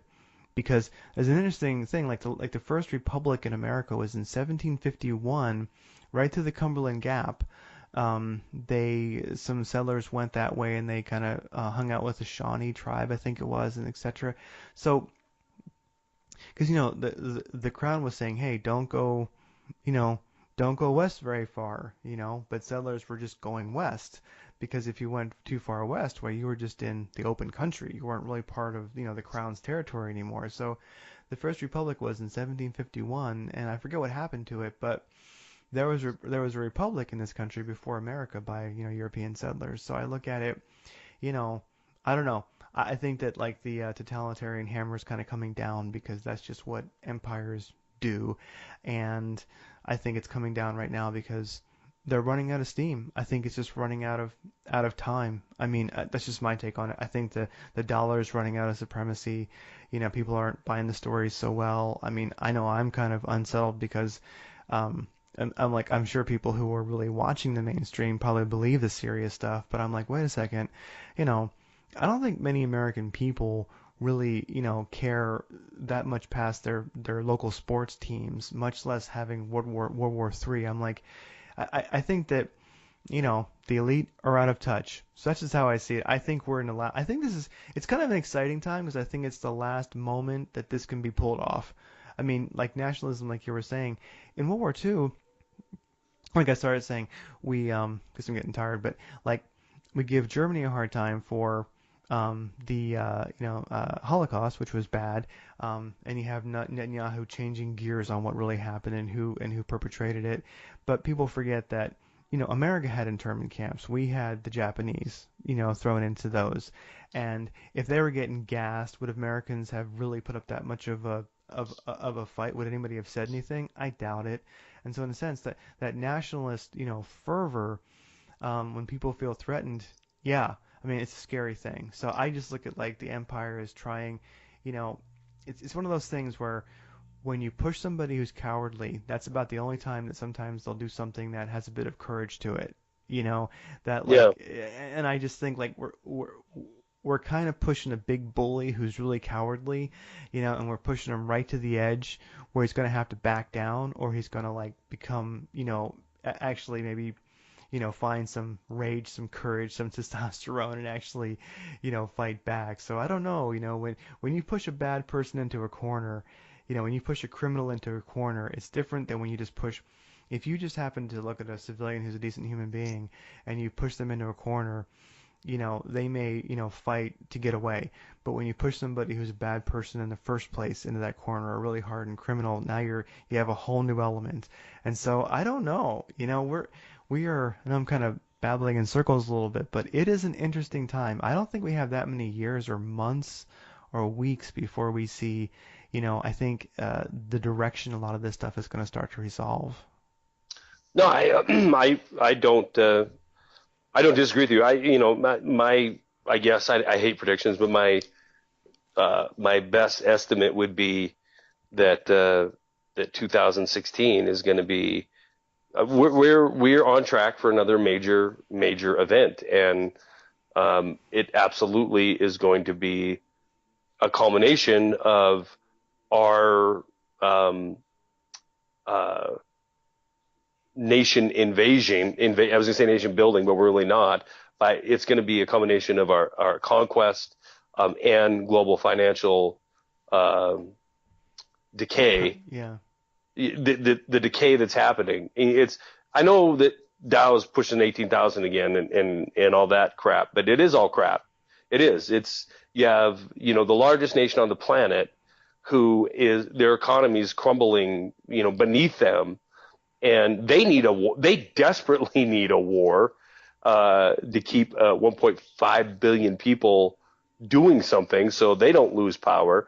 You have a West who is just so war weary and immigrant invaded, and that's the entire West, and being destabilized by this mass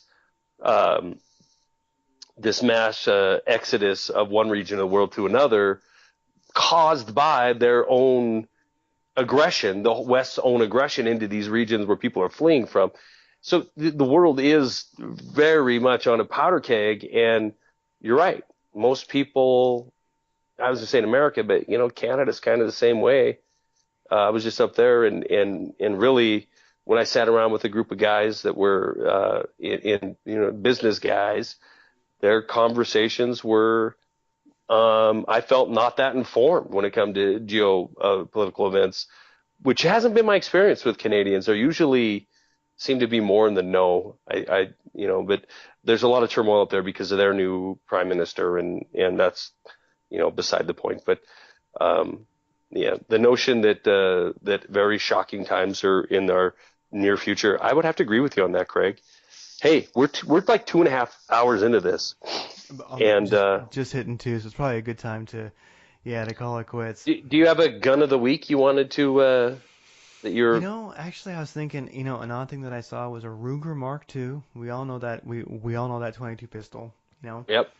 There's a model you can get, and I'm not sure if they still make it, but I saw one and I thought it was really kind of cool. A Ruger Mark II with a 10-inch barrel. Oh, is it tapered then? Taper skinny and thick at the chamber?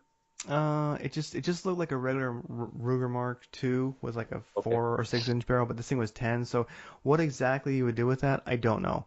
But it's kind of like a Ruger 1022 pistol. You know what I mean? Just cut the stock off and you've got, And so I thought that was, I don't know the practical application of it. I guess it would be good for rabbit hunting or just one of those things you saw it and it's so unique looking. I thought a Ruger 1022 10-inch barrel, Now there's a good pistol for what I don't know, but I kind of want one. Be fun. Yeah, it'd be a fun plinkster, and they're kind of cool. Yeah. My gun of the week isn't really a gun of the week as much as it is I'm sick of hearing about gun of the week.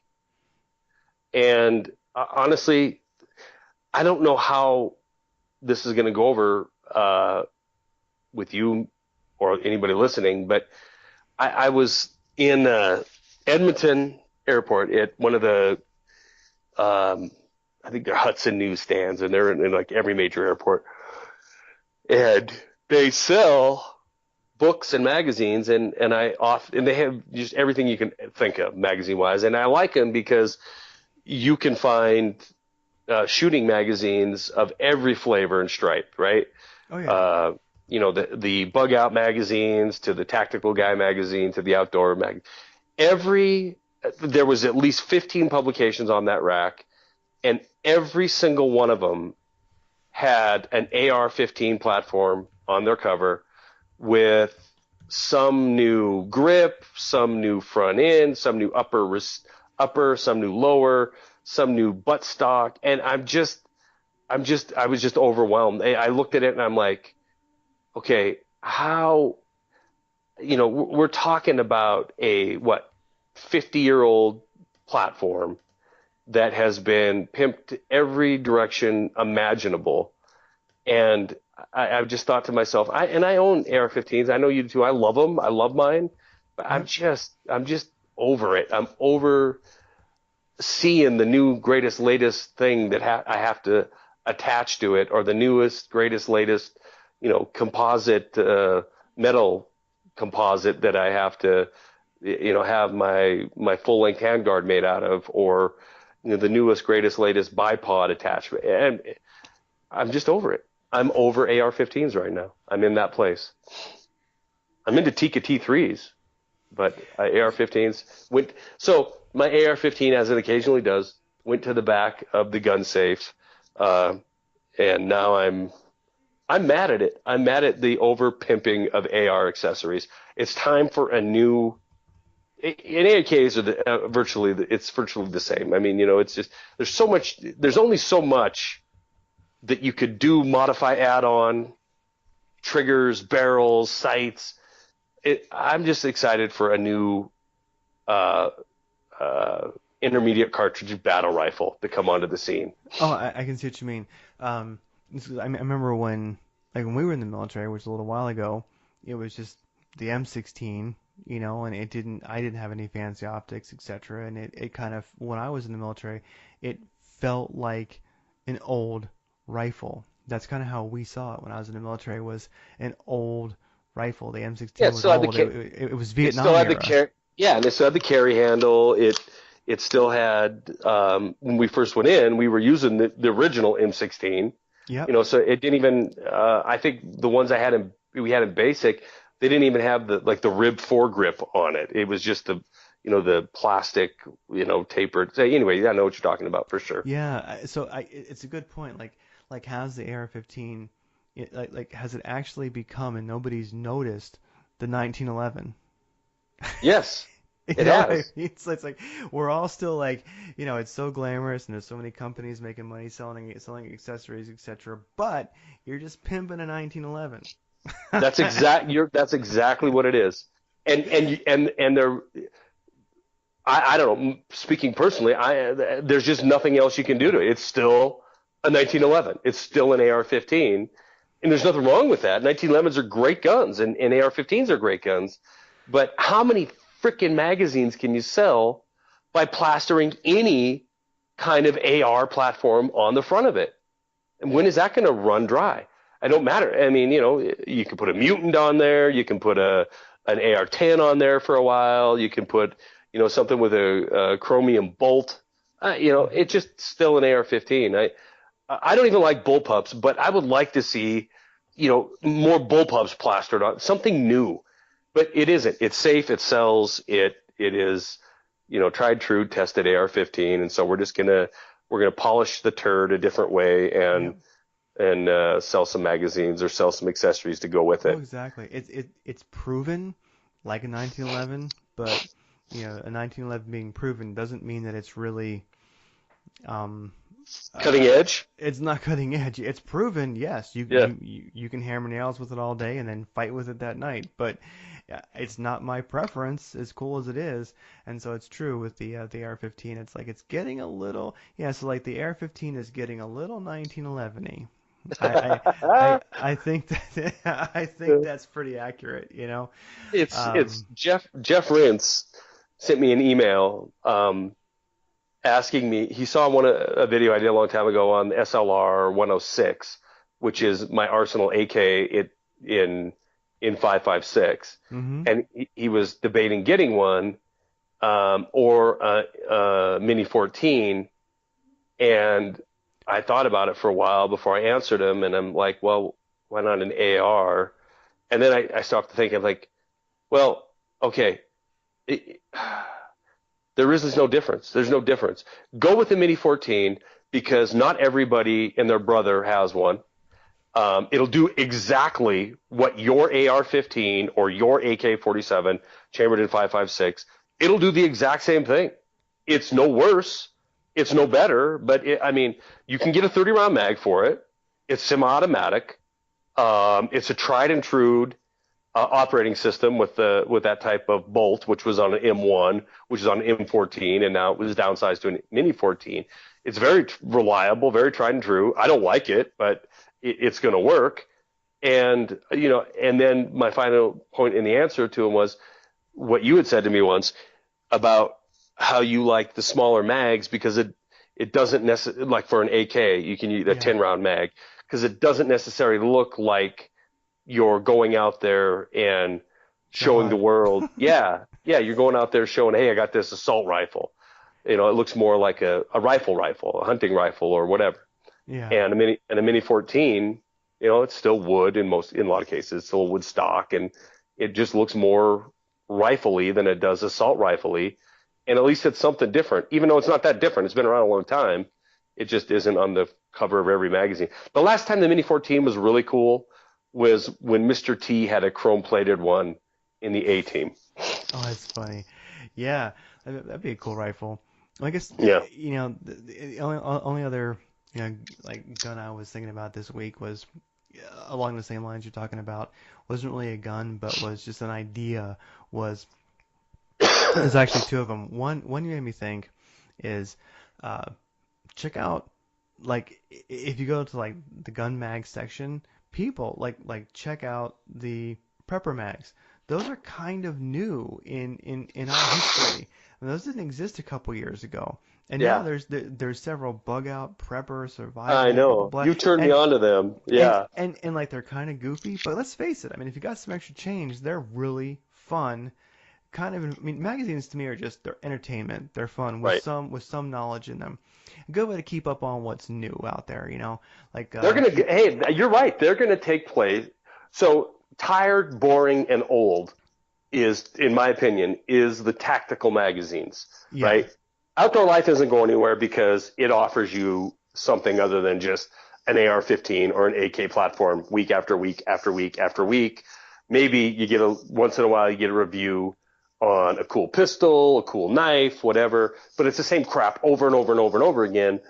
And at least with the Prepper magazine, you're looking at food, you're looking at bug out vehicles, you're looking at backpacks, you are looking at weapons.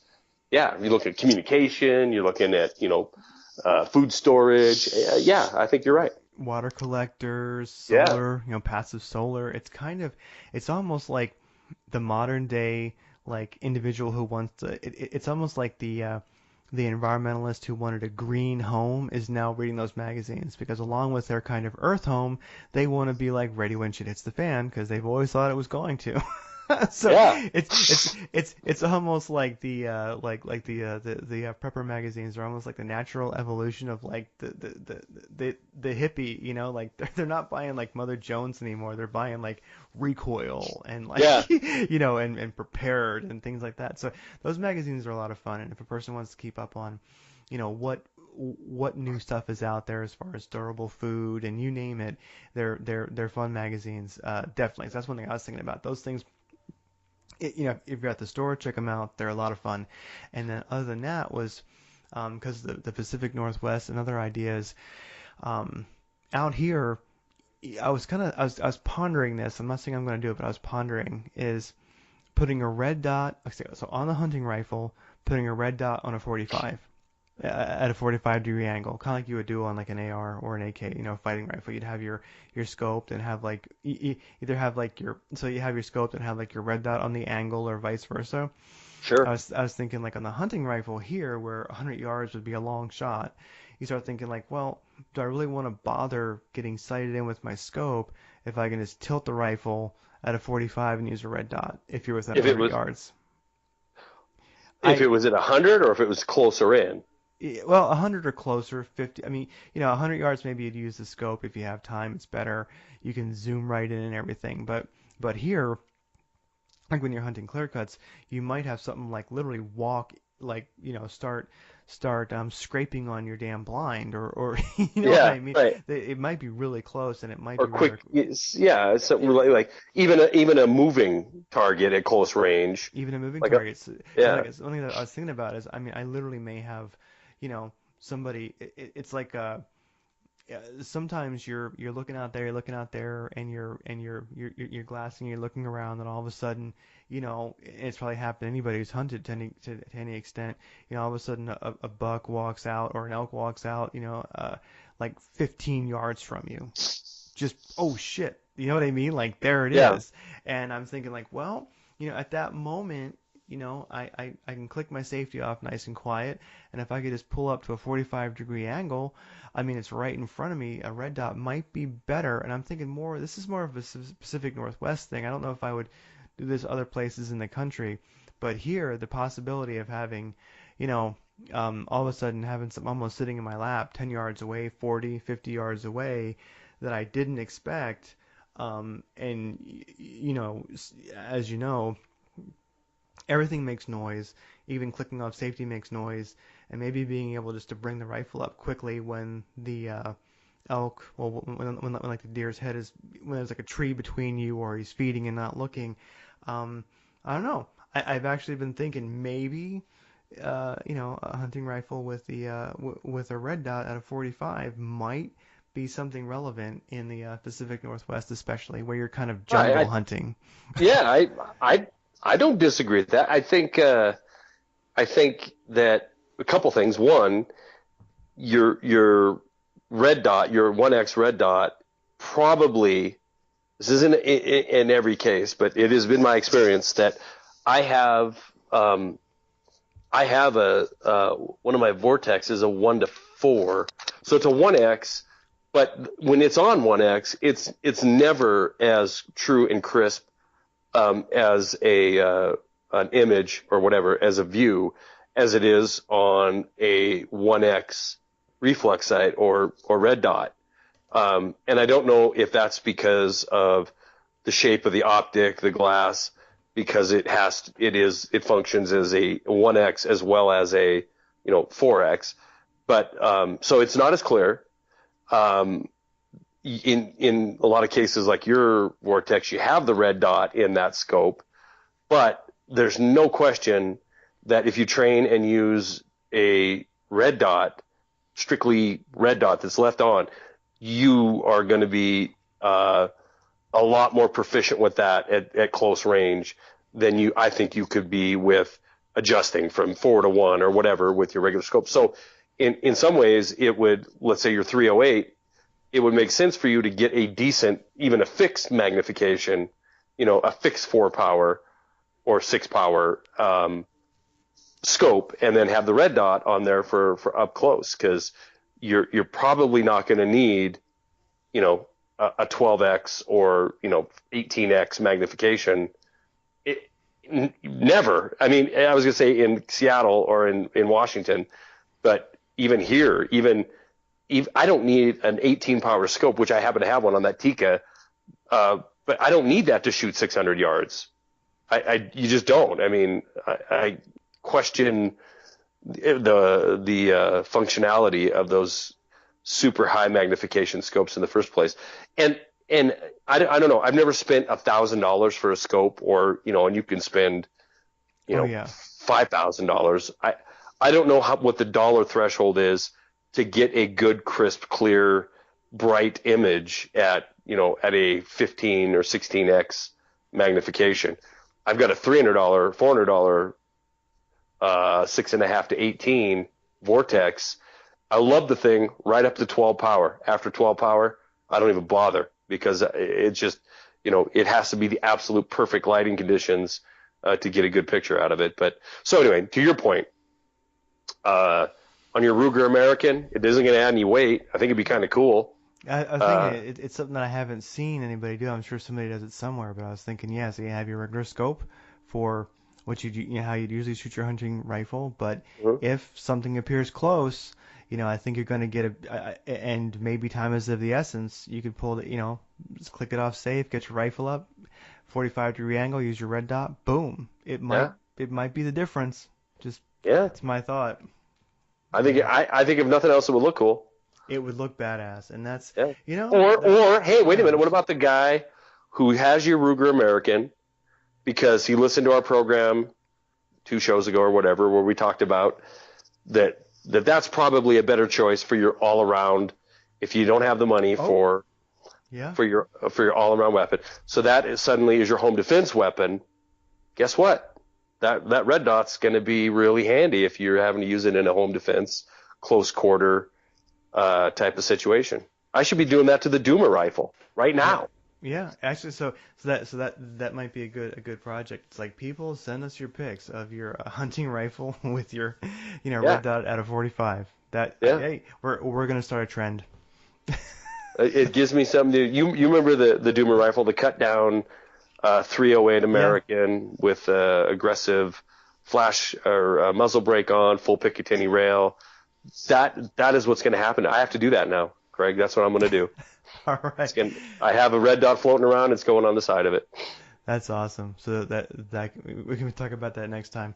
Well, I am done for the night. I will get this all put together.